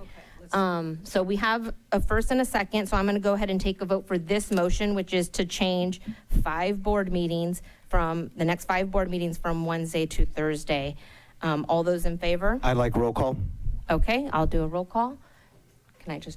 Okay. Trustee Medina, Yes.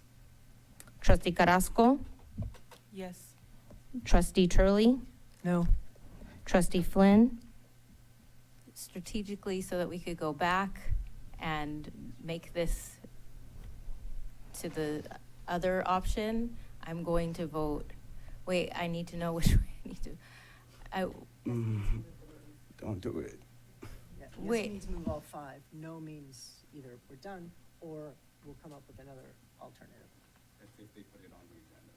No, No, hold we'll on. do it now. I wanna, So right now, the motion on the table right, is to move the next All the 5 5 meetings right. from and- Wednesday to Thursday. And we figured that isn't a possibility. So then there's this other alternative that this needs to fail so that we can do that. Doesn't So- need to fail, but we need to vote on this item before we can move on. Okay. Yes. Okay?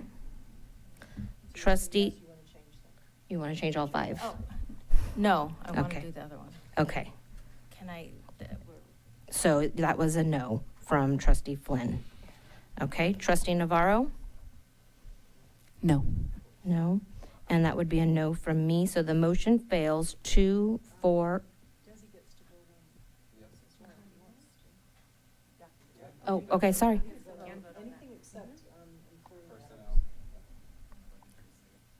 You can, yes. So, any opposed, any abstaining? Okay, so motion fails 2-4-1-1. can I make a new motion now? Okay. I want to make a motion to move, you had said that you could, as of October, or? Oh, just the December meeting? Okay. And then what about that other, is that the meeting? That's the organization. Okay. Okay. Okay. I'm trying to have at least one meeting move so that you can be there, and it's the one that is important where there's leadership change. All meetings are important because if we have to vote on something, Yes, I my hear vote you. could not being there could mean that they win. And we don't want that happening because of their decision so far. I understand that, but I already knew that was going to unfortunately fail. So I'm trying to work to get you to at least one, and it's the one where we vote on leadership. So I want to make sure that you are there. we'll make sure that you have an opportunity to share your voice during the times that you're not here. I don't trust but that, Joy. I don't trust that. You've seen how this board leadership has treated me, and I do not trust them. Trustee Medina, please let her finish. I understand that. So what I'm trying to do is at least get you to one. And that would be the December one where leadership is voted on. Because the other one, it wasn't going to work for everyone. So you can make a motion. So I'm making a motion to move the December meeting 10th, from December 10th to December 11th. Second? Okay, so we have a motion to move our December 10th meeting to December 11th, and we have a second. I will do a roll call vote. We get comment now, right? Oh, okay, Trustee Medina? Okay. I want you to think about this, Joy. They're going to put and stack a bunch of stuff in those 4 meetings prior that they could pass without my vote. That's disfranchising my area. I've been there. Yeah. So, and especially the most vulnerable one in our district. I don't trust these people who have aligned with far right, who have aligned themselves with people who are causing harm to my community. That is why I do not trust them. And in giving you all my votes, I respect Trustee Turley, but I'm also worried about her voting record because it's been here or there. And I don't have assurances that my community is going to come through with these votes. That's what I'm scared of. Representing an area that has been historically neglected, this is part of that disfranchisement. That's why I think if I'm here, I could fully represent them, especially at a time right now where even our own board president hasn't commented about the ICE raids that are happening right now. So that is why I'm worried. Because again, this leadership team has shown their true colors, and it is always in opposition to my community. So I'll leave it at that.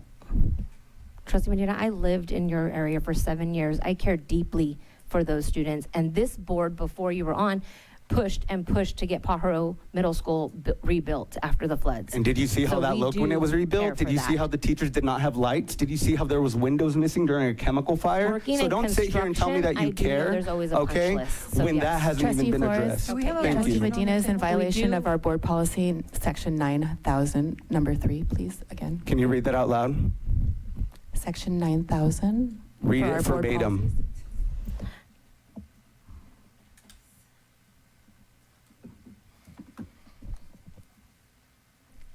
The Board of Education believes in the primary responsibility is to act in the best interest of every student in the district.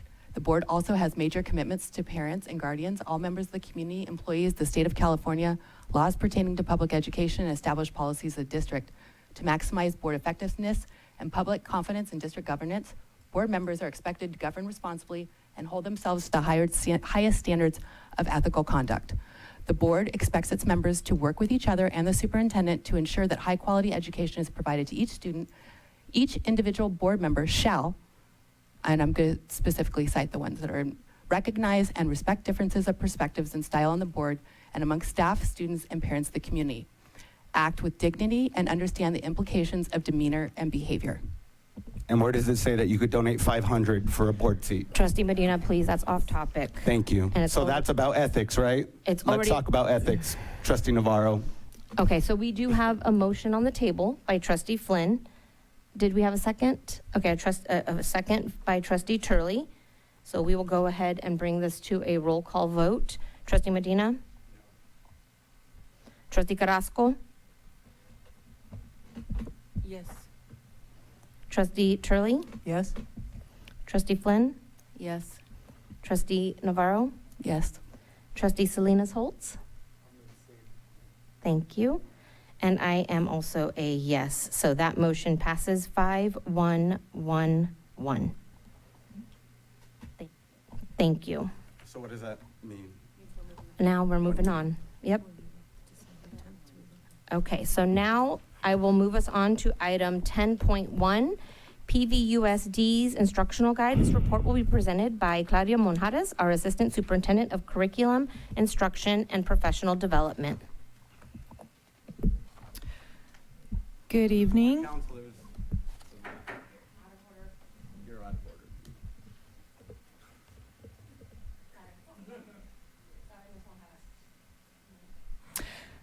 Good evening, Board, President Flores, Board of Trustees, and Dr. Contreras. So we are presenting our PVUSD instructional guide, which was born from our Visionary Network meetings from last year with our teachers. In that guide, you will see a lot of the instructional strategies that we discussed in our Visionary Network meetings. And we have highlighted 2 of those strategies, which is the gradual release model, instructional model, and the teacher clarity piece, which is about using learning intentions and success criteria. Those are our 2 big strategies that we're focusing on in K through 12 this year.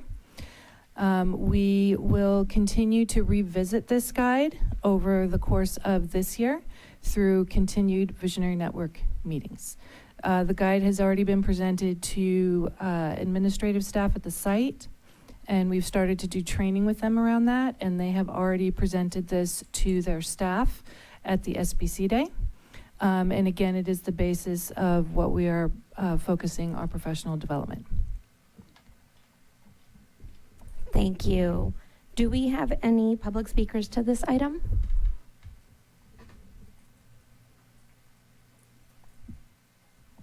Marilyn Garrett.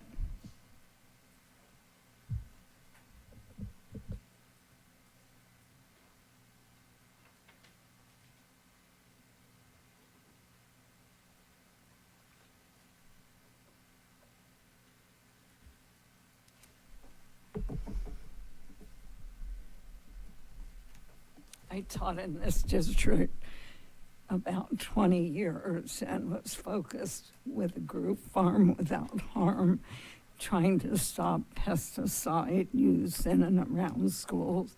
That's why I have trimmers, according to my healthcare provider.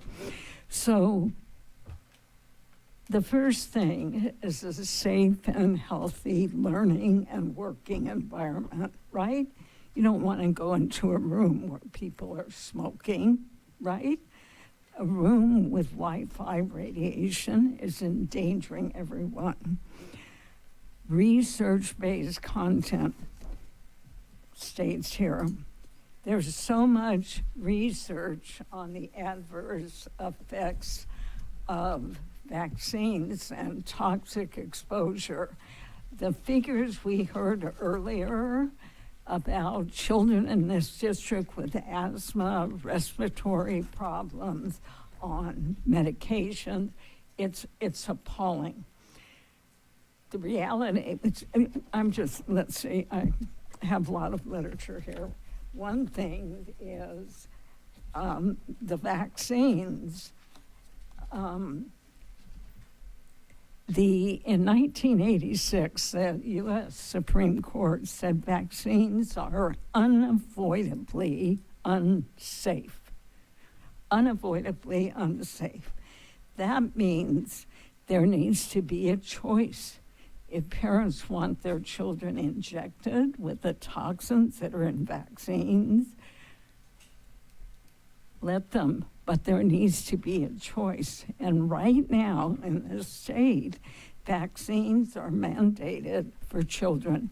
They weren't when my daughter went to school and graduated from Aptos High in 1985, and they shouldn't be. And this district, I believe, should Marilyn. take a stand for health in opposing mandated vaccines. Thank you. Thank you. Okay, I will now bring it back to the board for discussion. Do we have any discussion from the board? Trustee Turley. In my life, I've seen many, many, many manuals of things put together that end up sitting on shelves. I think maybe many of us have in our lives. How is this going to be a living document and not gathering dust and actually useful to educators? Love that question. So one of the things that we are building into this is ability that we're putting in QR codes, which will give teachers more slides and more information. When I had said earlier that we're going to continue building off of it in the Visionary Network meetings, those will eventually lead to folders where we're going to be putting in things that teachers are building. The instructional strategies are our signature practices as PVUSD. We're going to be continuing to go back to these over the next 3 years. Each year we will focus on 2 new ones, which will bring us back to the guide as a tool. Each year will be revised. We'll have a final revision at the end of each year, which we can then bring back in the fall to show the board any new updates to it from teachers.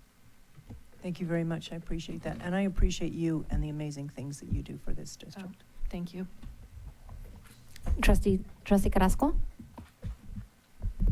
Thanks for the presentation. I just wanted to confirm, so there will be opportunities for teachers to be able to put their input throughout this whole process? Oh, absolutely. The signature practices that are in here came from those meetings. Okay. Like, for example, the gradual release model, when we were in those meetings, we looked at a lot of John Hattie's work in terms of the ones that have the highest effect strategies.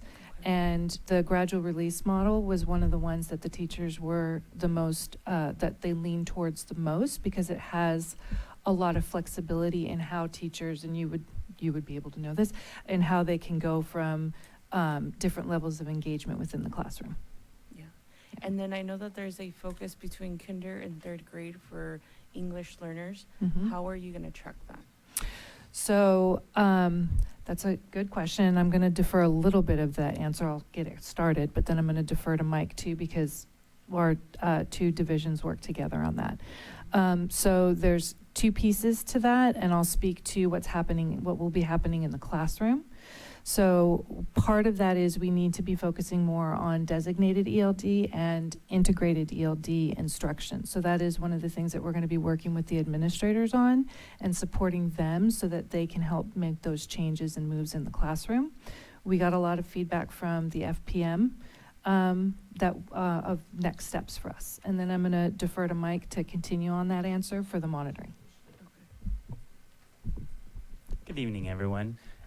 She mentioned it. Really what we need to be doing a better job is looking at our data on an ongoing basis to make sure that we're disaggregating the benchmark data that we get throughout the year to make sure our teachers and our sites have the information they need to group students, to rotate them throughout the groups, and to really target their language needs also. And that's kind of Claudia mentioned about the learning intentions and success criteria. And then the next step really is looking, or another step parallel to that is looking at the language goals for our students that are English learners.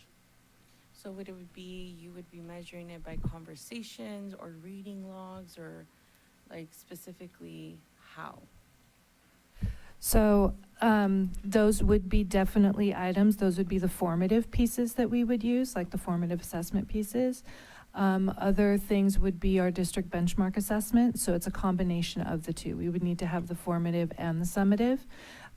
Chrissy McLean, our director of state and fed, she has already been going around to our sites and meeting with the administrative teams at the site to actually go through each of their ELL students to find out, like, let's identify exactly where the kids are, how did they do on that LPAC, what's going to be the plan to help address the students. Like today I saw her when we were out at PMS for the Williams visit. So she was out there meeting with Bonita. Thank you. Trustee Flynn? I am glad that the teachers are liking it and embracing it, because that means that they're gonna teach really well what they enjoy. My question is, where else have you seen this implemented, and what have the outcomes been?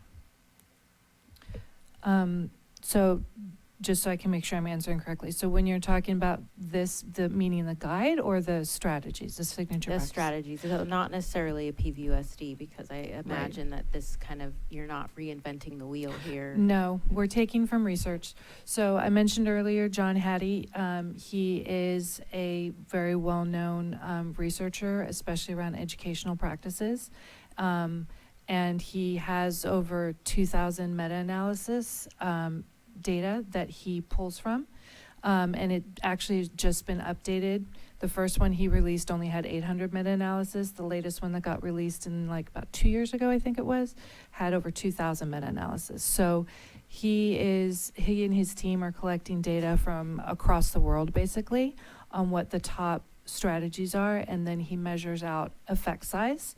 So for each one of those strategies, he's able to show how much more over, like which ones have more than a year's worth of impact on student, family, everything.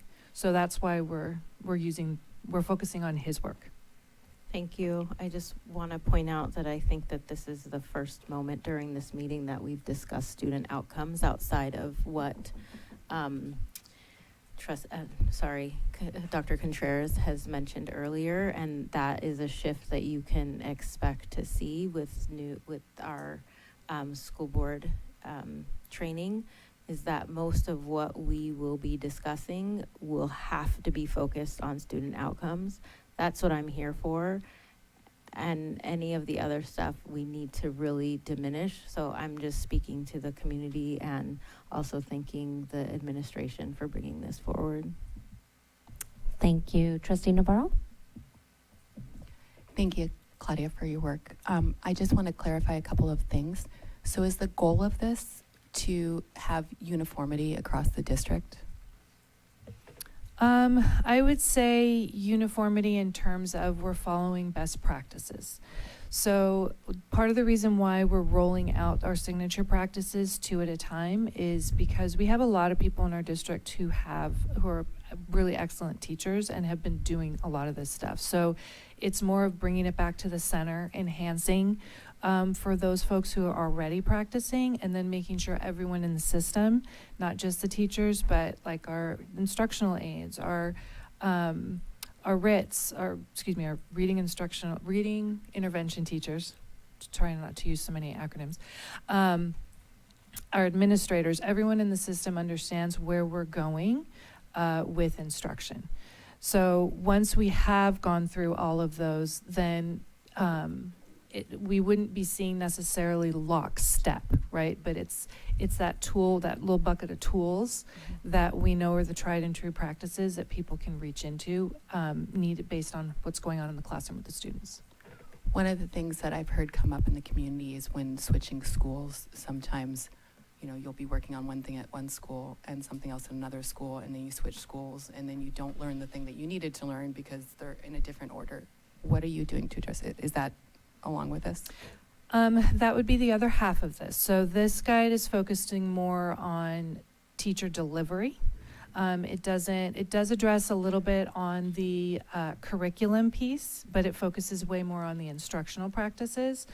There is variation in terms of materials that are currently being used across our sites for language arts, for example, or for math.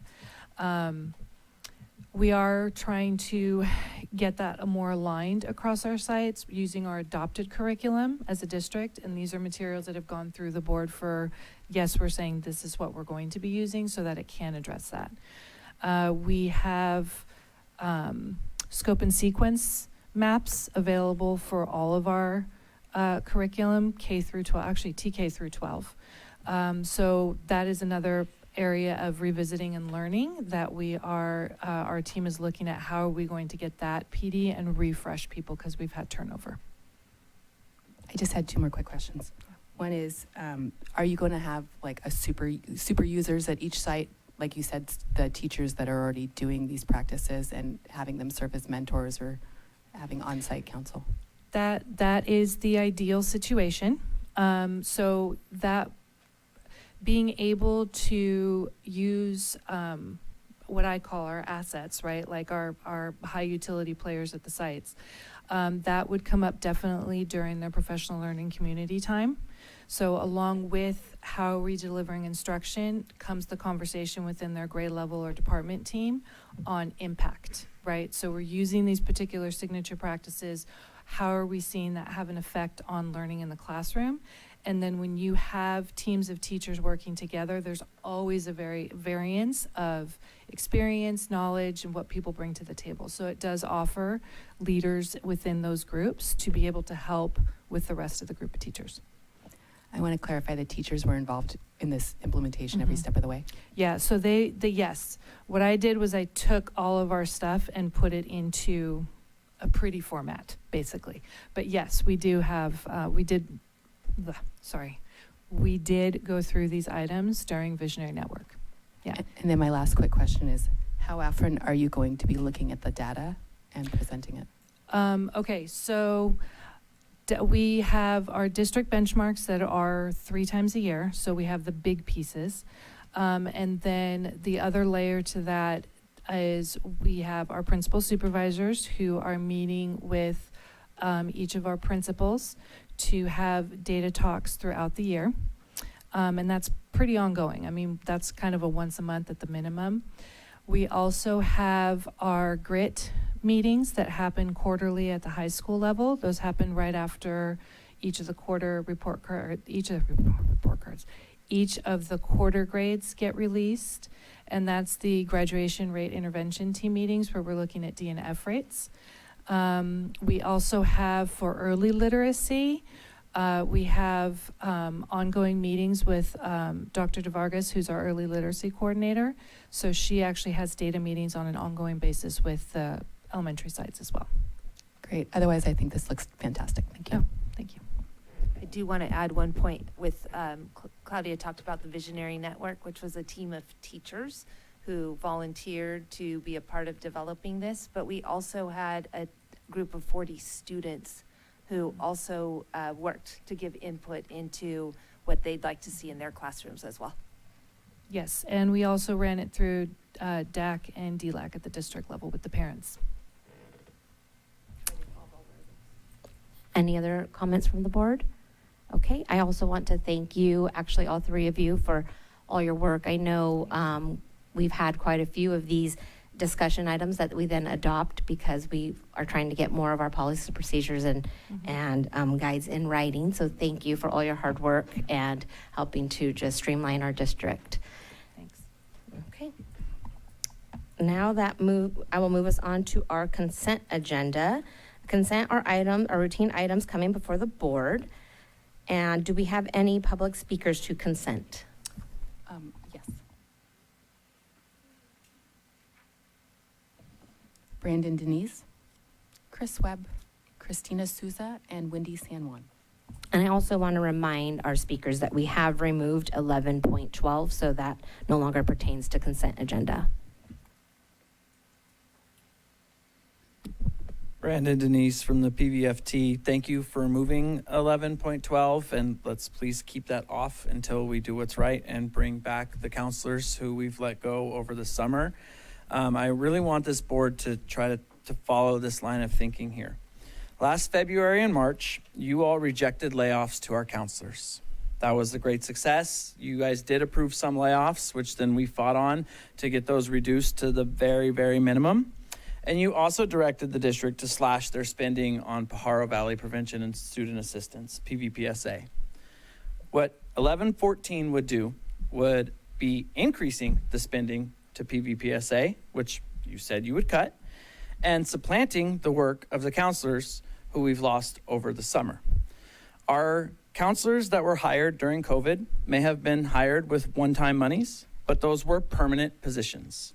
And the way to eliminate permanent positions that are not tied to a class size or a collectively bargained student ratio or ed code is a reduction in force.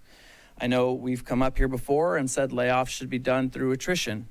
That's for positions that are tied to class sizes, ed code, and enrollment.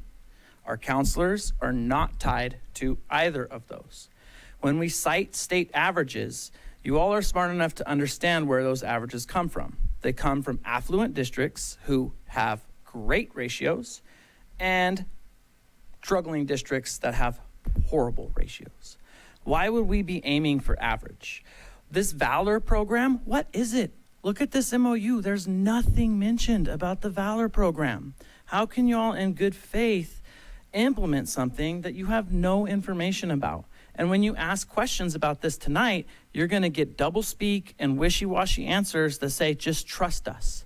But if you approve 11.14, you will be supplanting the work that our counselors are doing, bypassing a layoff process, and we will file an unfair labor practice charge. Thank you. I also wanted to speak to 11.14. So I live over the hill, and I closely follow the district I live in. It's bigger than this one. They tend to pay more, but there's ways that I feel that this district is better.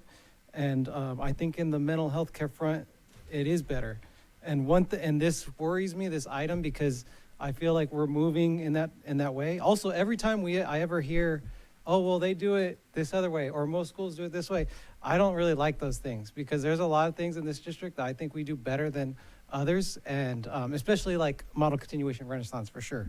But like, there's things that we do better that don't always get recognized, and to just rush in to take other models, especially if they're not proven. I agree. I couldn't really figure out anything clear enough details on the Valor program. And what I've seen over the hill is that when they start to outsource to these like private entities, it's just less reliable. It's less consistent.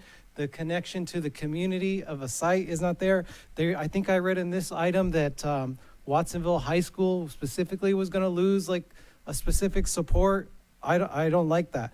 Also, I'm just seeing in the larger trend, like for example, with moving out the Renaissance people, I just feel like we're disrespecting our institutional knowledge, and we're creating unforced errors. And like, even then when we move people, like, we heard with the CCMS case, we're moving the wrong people. So I think we just need to rethink a lot of this. Also, what would be a good expenditure is something Claudia mentioned earlier in the spring. She said something about like art in non-art classes, and like, as a history teacher, I kind of like that idea. I kind of like, oh yeah, give me some PD. Let me find ways to get people excited about this assessment that's like art related. So I'd want to spend money on something like that. Thank you.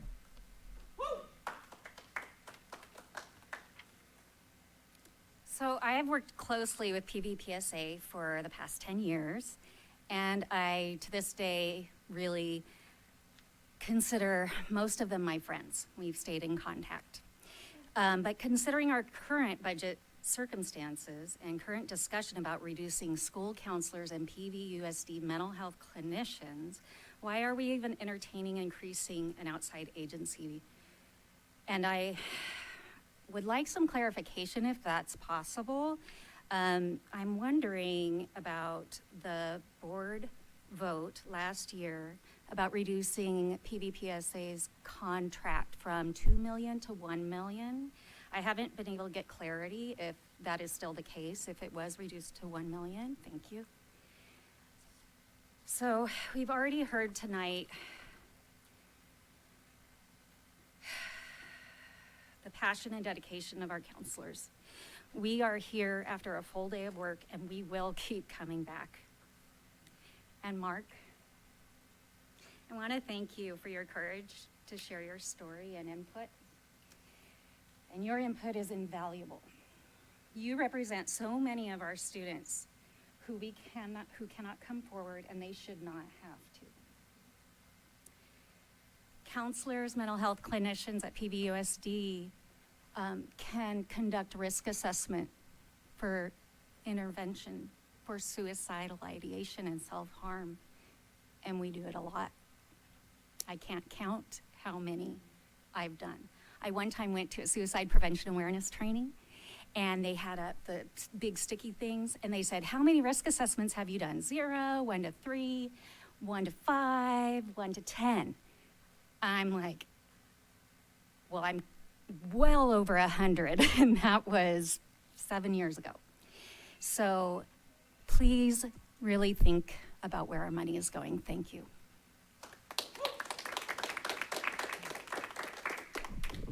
Good evening, and thank you for reiterating and just shining some light on the 1 million.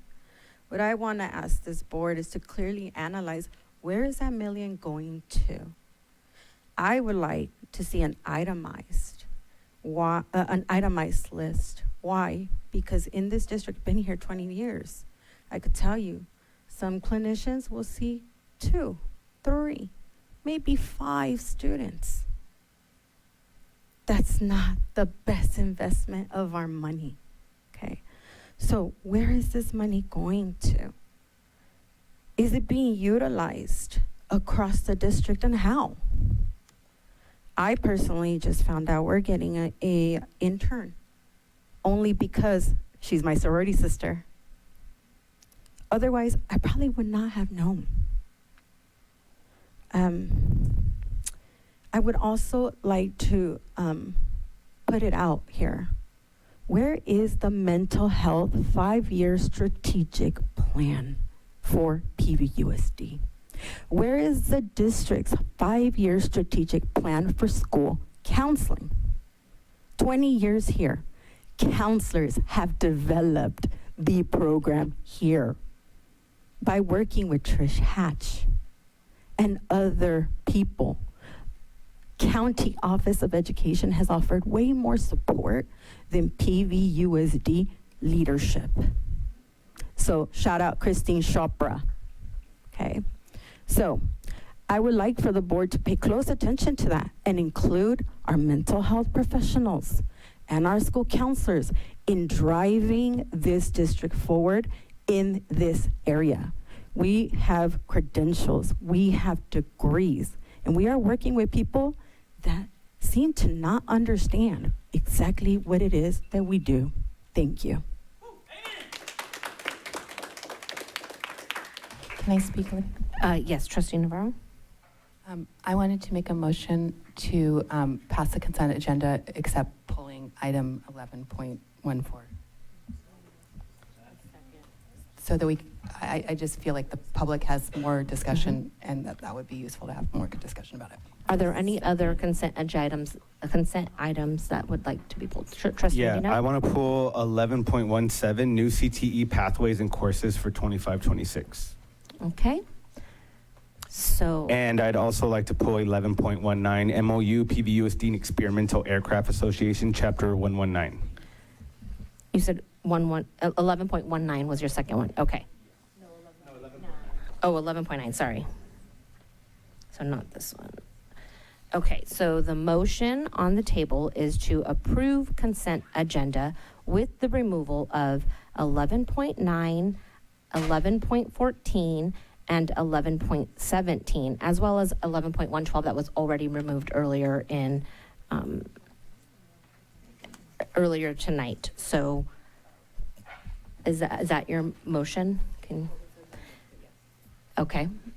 So the motion on the table by Trustee Navarro is to approve the consent agenda with the removal of, I'm repeating it one more time just for clarity, 11.9, 11.14, and 11.17, as well as 11.12 because that was already removed. I think technically in our legal can say, I requested removing 11.14, and I believe that Trustee Medina is amending my motion.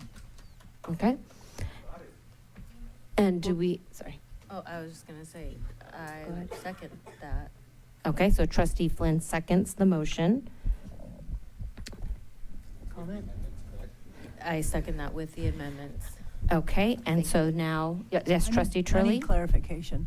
So are we removing all of those items and we're not discussing them, or? No, we will discuss. 11, 12, we're not doing. We're but not. The others we're moving. We will we'll come back. discuss. Okay, Mhm. thank you. They will be deferred.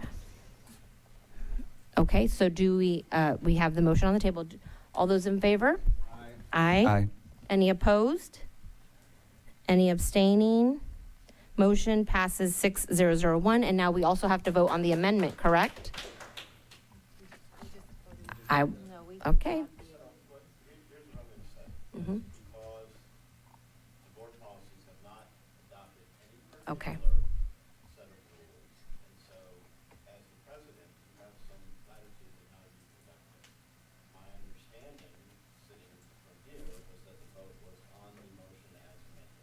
Okay, perfect.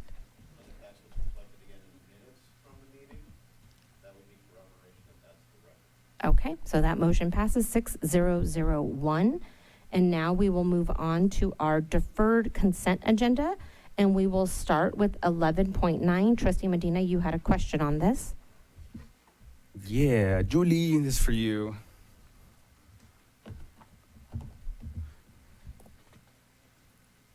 Okay, so I'm excited about this, but I'm curious. Was there a survey or something that was given to students that said that they wanted this aerospace engineering program? Not a particular survey, but No. we did offer engineering the year before, and the teacher that was teaching that class retired. Uh-huh. And so this is an iteration of that same pathway that we adopted a couple years ago, because we weren't able to pursue that former engineering slice. It's So fancier. we didn't survey the students on whether this was something that they wanted at the school. And that's a no, right? That's what I'm hearing? Specifically, no, Yeah, we okay. did not. How many aviation jobs are available in Watsonville? We look at the Central Coast, so Joby Aviation, Archer Aviation, specifically in Watsonville would be attached to the airport primarily. Which is very students- limited, right? Pardon me? It's a little limited since it's a really Probably, smaller yeah, one. but Yeah. within our region, which is when we look at labor market data, we Uh-huh. look at a 3-county region, Yeah. and we're looking for the high wage, high skilled, high demand jobs. One of the outcomes of this particular pathway is, well, there's multiple avenues after a Mhm. student would finish, but one of them is in the 2 years, students can finish a bunch of the competencies in an apprenticeship at Joby Aviation for an airplane, it's like a technician to repair Repair them, airplanes. okay. And that certification or training, they can be paid while they're an apprentice. They can finish a good third of what they would have to learn once they got the apprenticeship, and cuts their time to a higher paying job with all the quality jobs with benefits and stock options and all the things. So, Okay, yeah. I looked and there was only about 7 jobs that were posted in the area for that airport specifically for the past 3 years. So I thought that was a little limiting in terms of offering something like this and then hoping that the students go into aviation where the job market here in this area are a little limited. I mean, I hear you about that, and we weren't specifically looking at positions like in the Watsonville airport. We're looking at a bigger region, as well as the fact that the kids are going to be getting all kinds of transferable skills. Yeah. So electrical, can lead to electrical engineering, mechanical engineering, all, software engineering, because so much of avionics is about, programming and stuff. So a pathway is not just a single destination from the way that CTE is today. It's not just a straight line to one thing. It can be like a whole collection of options. So, Okay. so yeah. Yeah, and what programs is this pipeline into for Cabrillo? Cabrillo has an engineering program, and so it would be that program. It So would be the it's- engineering one? Yeah, Is there a it would be specific engineering. focus in aviation? They currently don't have a focus, but they have a drone-related curriculum that's being developed, and they transfer to UCSC where there is a drone program, and there is mechanical engineering and electrical engineering. Got So, it. yeah. I think the one thing that I just wanted to point out was if we're creating programs, they should also be created in community with our students. I think I go to PV High School, and what Mr. Robledo does with the wrestling room and turning that into a theater where all these great students have these theatrical skills, they want to get into film. I didn't really see this as a top priority for them in terms of having aviation. So I want to make sure as we move forward that we're also including the students, because when I also look at data in terms of aircraft and engineering, a lot of those jobs are going to be outset by AI. So I'm wondering, are we being really thoughtful in these programs that we're developing that are going to get these students into these positions? Engineering is huge. It's great. And I think we do need more engineers. But I also don't want to make this feel like, oh, this is the priority. You as artists sorry, that's not a viable position. And I think with CTE programs like this, it gives that messaging to our students. So I just wanted to state that, and I hope we have better informed community decisions with our students as we're putting up these CTE programs. Thanks for Thank your you. input. Yeah. Yeah. Anything else? Can I speak to that? Trustee Oh, Turley had asked. Can I add one thing? I do want to note that exciting for PV High School, and I don't know if you are aware, we're finally moving students out of the wrestling room for their theater, and we developed a temporary, it won't be temporary, it'll actually, well, it's no. Actually, we did a permanent, larger than the wrestling room, and no longer the wrestling room, so it's their own space while the performing arts is built, and we're calling it a black box.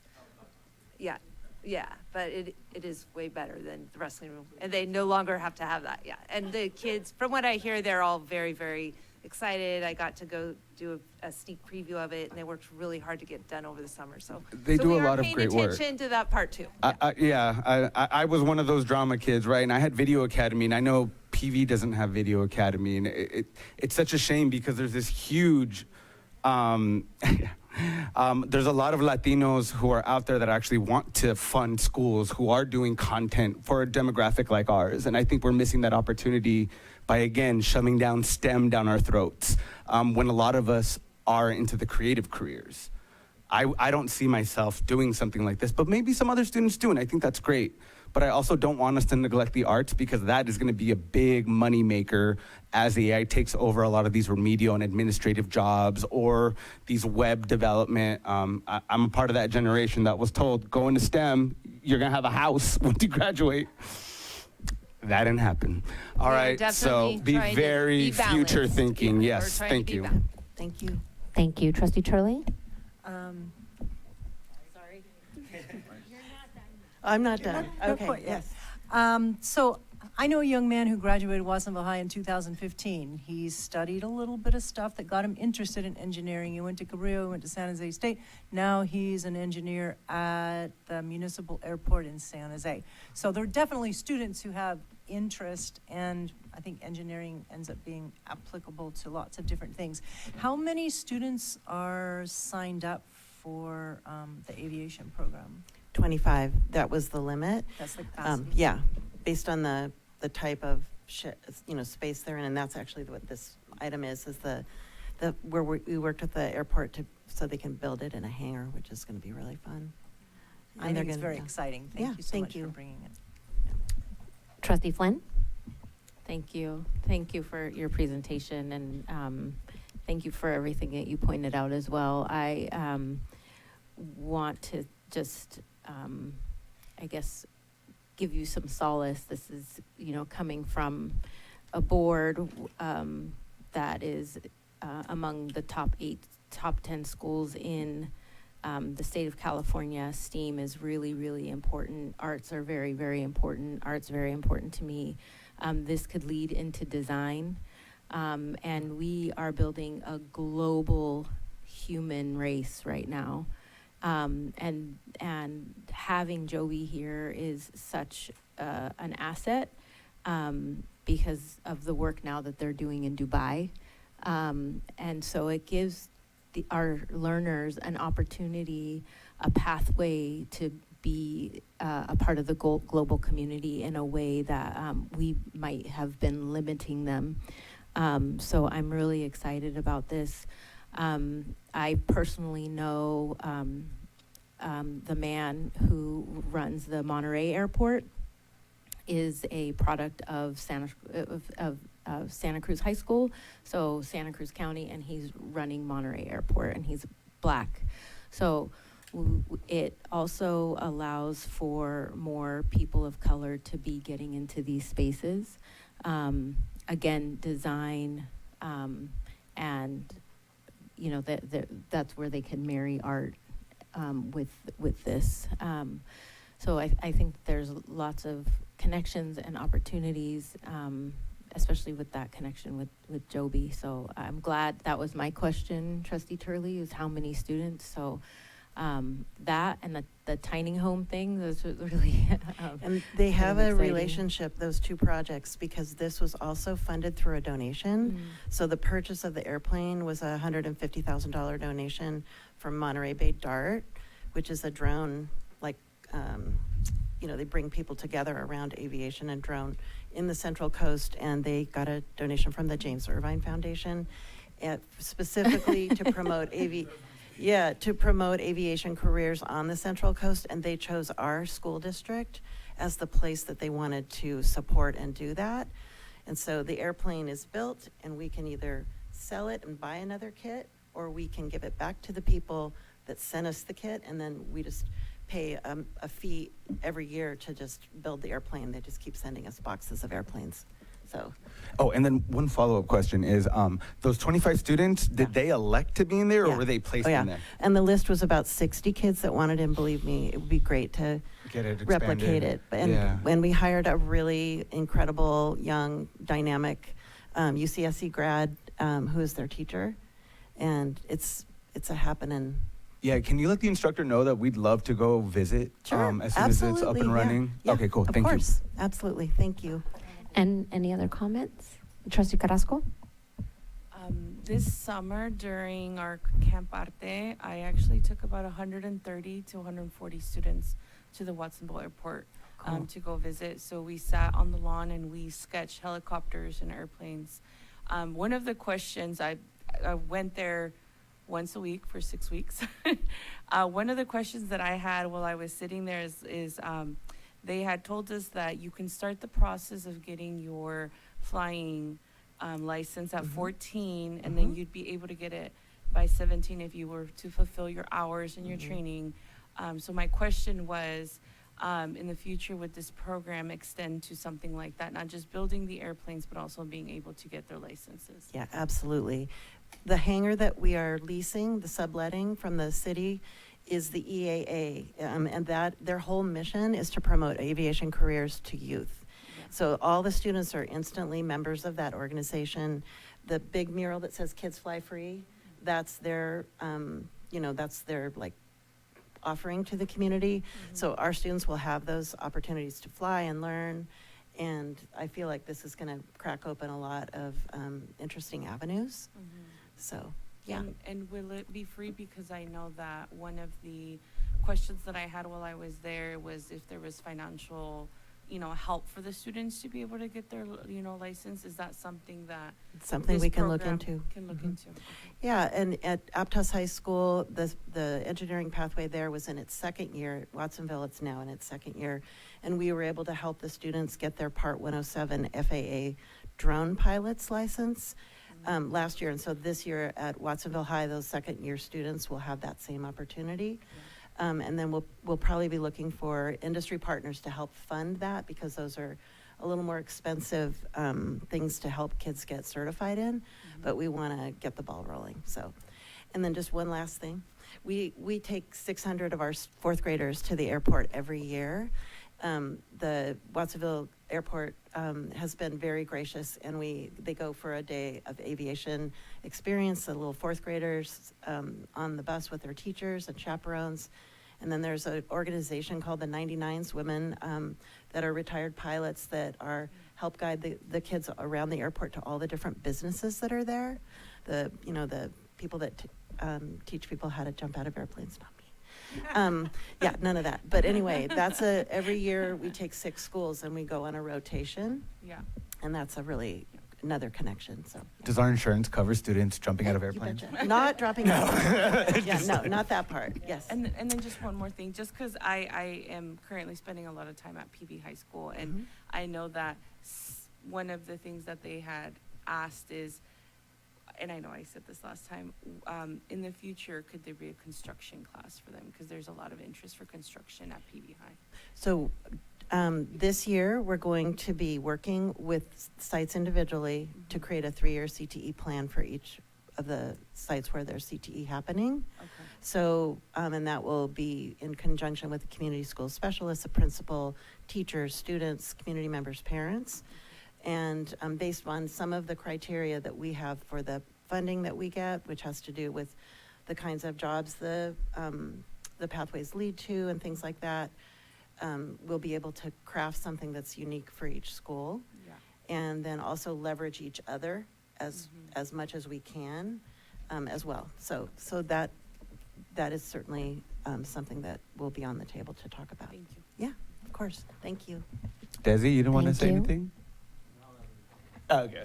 Okay, so I would like a motion. I would like to move to approve 11.9 on the consent agenda. Second. Yeah. Okay, we have trustees Salinas Holtz with the second. So all those in favor? Aye. Any opposed? Any abstaining? Motion passes 6001. Thank you. I will now move us on to item 11.14, the amendment to our PVPSA contract. Trustee Navarro, you had brought this one forward. Yeah, I was hoping maybe we can start with Dr. Contreras giving, or Heather, giving us some more details and clarity around this. Okay, is this on? Yes. Hi, I'm Heather Gorman, the SELPA director, and I know that in the past I've come up as the interim executive director for student support services. That was the role I was in when I put this contract back onto the board docs. So I put the contract on the board docs basically because there was an error in how the Valor program was stating that it only served Watsonville High School. And that is the only thing. There is no increase to money or funding, but they wanted to make sure and ensure that they actually served all of our high schools and middle school students. So we wanted to make sure that that change happened and that it wasn't only focused on Watsonville High School. Just to clarify, that's the only change? That's the only change. Okay, thank you. Any other questions from the board? Trustee Turley? And to clarify, when we looked at the sustainable budget numbers in January, we voted to reduce PVPSA by $1 million, but it started at 2. So the $1 million we're talking about here is what we had agreed to. Is that correct? Yes. If I remember correctly, I think our contract had been the previous year for 2.5 million, or at one time had been for 2.5. And the board went to 1.1 million. So this contract is for $1 million, which was what, there's no change to that. There's no addition to that. It is what the board authorized in January. It was only to make the adjustment to what it read, which was to service only Watsonville High School, which was inaccurate. Yes. Yeah. And can you please just go over a lot of the services that they offer besides just their mental health clinicians? What other services do they provide? There are a lot of services that they provide. So specifically, I know the Valor services came up in some comments, and that service I got to know in my short term as the executive director for support to students that were expelled. And I know we don't want to have any student expelled, but usually when a student is expelled, they have a stipulated agreement that they have to follow. So the Valor mentors actually support the students and meet with them and make sure that they are within the time frame that we have, finishing their contract, doing everything that it says, and that they're ready to come back to high school, when they're done with the expulsion terms. And so they meet with them regularly, then they meet with me, and they meet with, at the end of the term, they meet with the group and the families, and then we look at, okay, is everything. So they do that. They also do Kids Corner, which is usually in our elementary sites, and they service students for counseling services. They do emergency response services. So sometimes when we have an emergency that happens at a site, we can call PVPSA. They send mental health clinicians out to support along with our staff when there is a crisis at a school. So those are some of the services that they provide. Okay, any other questions from the board? Trustee Medina?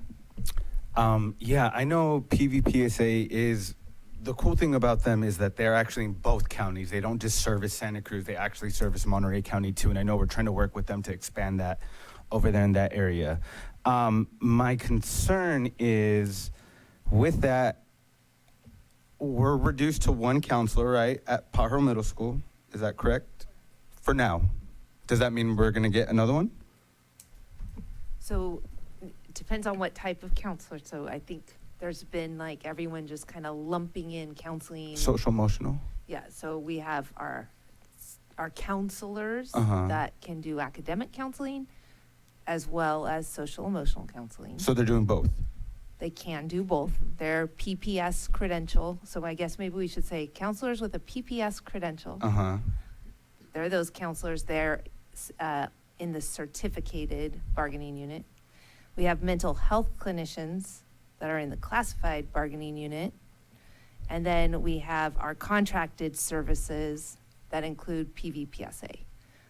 Okay. During, I think, kind of what happened is during COVID, when we had an influx of dollars that were designed to help mitigate the impacts of COVID, one of the areas that many districts spent a lot of money on, a lot of funding on, was in the counseling areas. So they expanded services in multiple areas. Okay. So mental health clinicians, counselors, certificated staff with PPS credentials, as well as many organizations that offer additional outside consulting services because the need was great. Yeah. PVPSA has had a very long-standing partnership with PVUSD going back like Long time, yeah. long time, like over 30 years. Primarily because I think what was happening in the long history of education is educators realized students needed sometimes additional services in order to be able to access their education, and that in the educational system we didn't always have those services available, and educators didn't always, aren't credentialed for that or don't have that. So then we would look for a partnership and do that contracting, and hence actually in this district that's how PVPSA was born.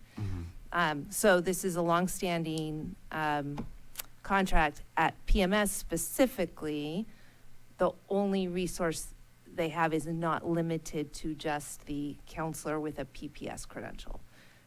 Like I've been saying, we had put things on hold right now because we didn't know how our enrollment numbers were shaping up. Today we sat with cabinet to look at, okay, what's our current enrollment? We have our enrollment and then we have our attendance. So our number of students enrolled is one thing, and it's much higher than who has come to school and attended. So as it sits right now, we have 443 less students than we had anticipated. And so where those numbers fall is what we're trying to analyze and then make our best determinations about how we staff in terms of where the need is and where those numbers are.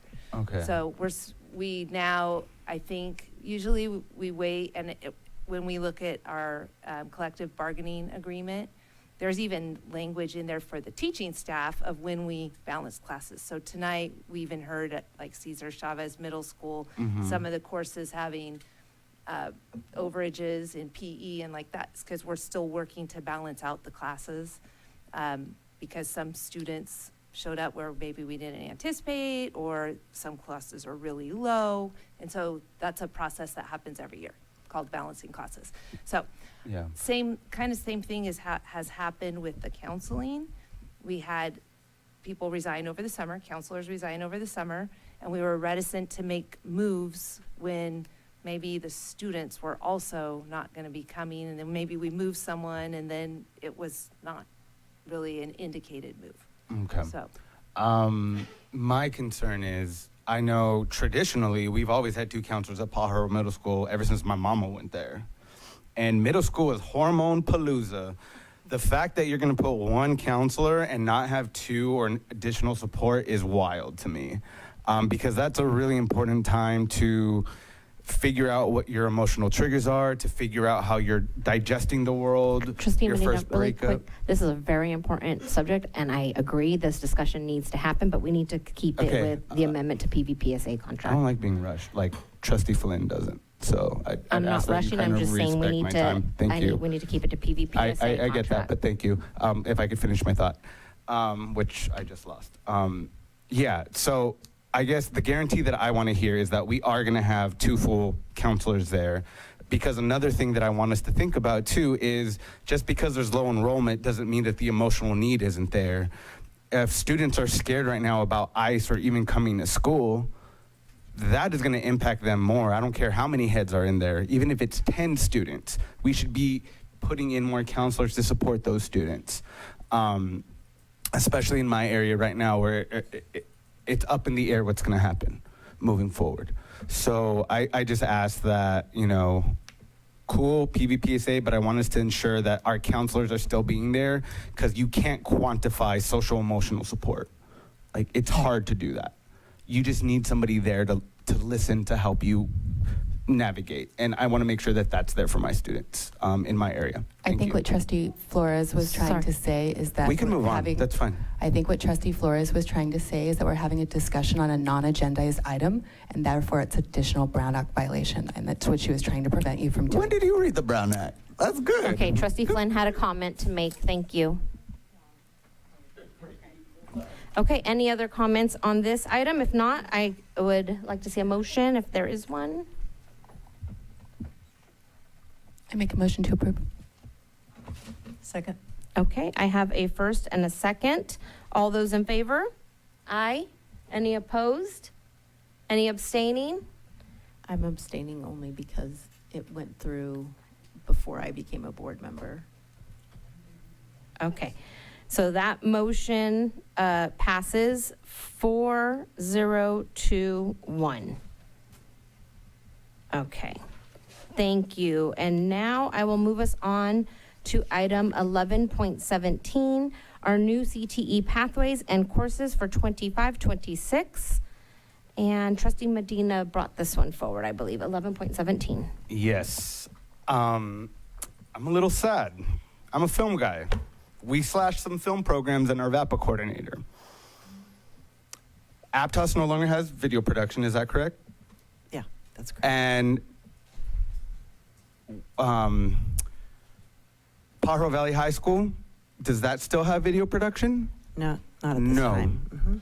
So we've cut video production at Aptos High School. We've cut it at Pajaro Valley High School.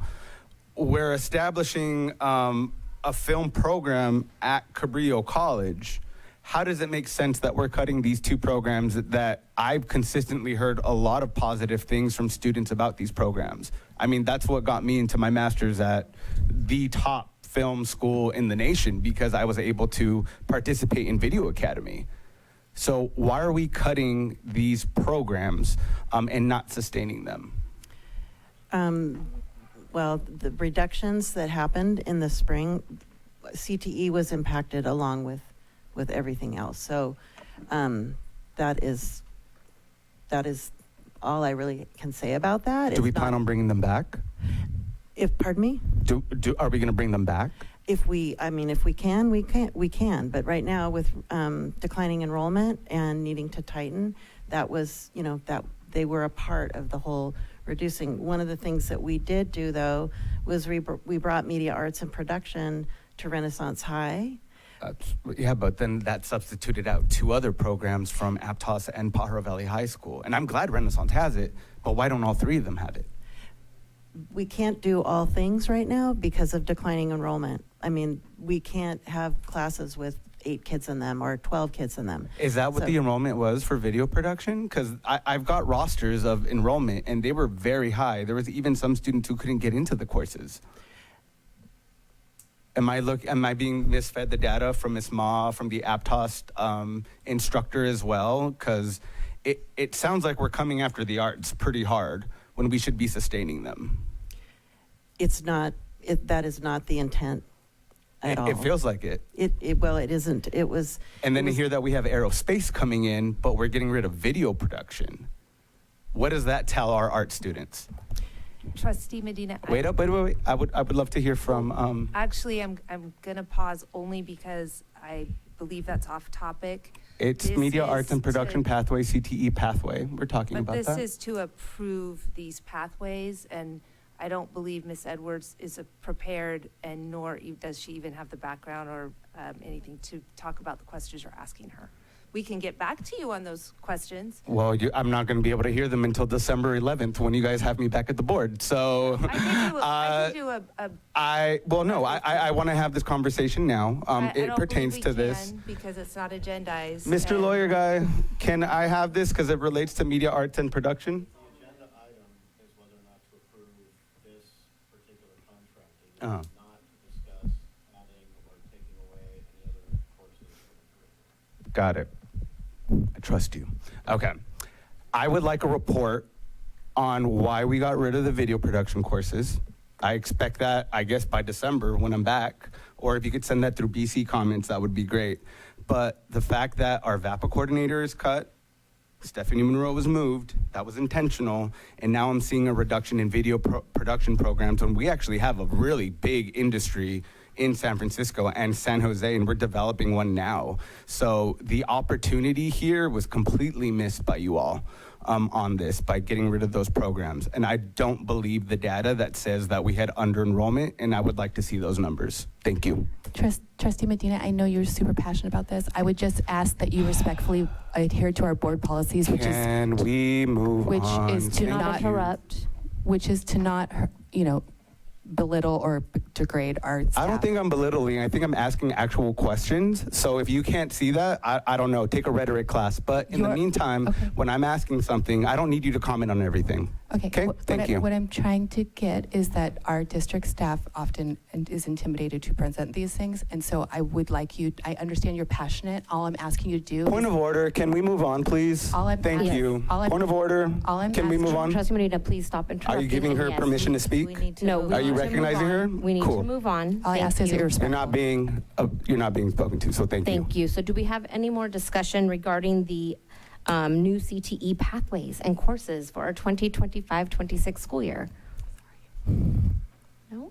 Okay, well, thank you very much. Julie, for I just want to this. say I appreciate you. Okay, I'm gonna do it right now we because you actually talk, interrupted me. unlike what this person's saying over here. So I appreciate you and everything that you do, and I know you love the arts because we worked on that DM1 class. And I hope that I could even get you a grant to bring back video production, if that will help the school, which I have connections to funding on that. So we'll work together on that.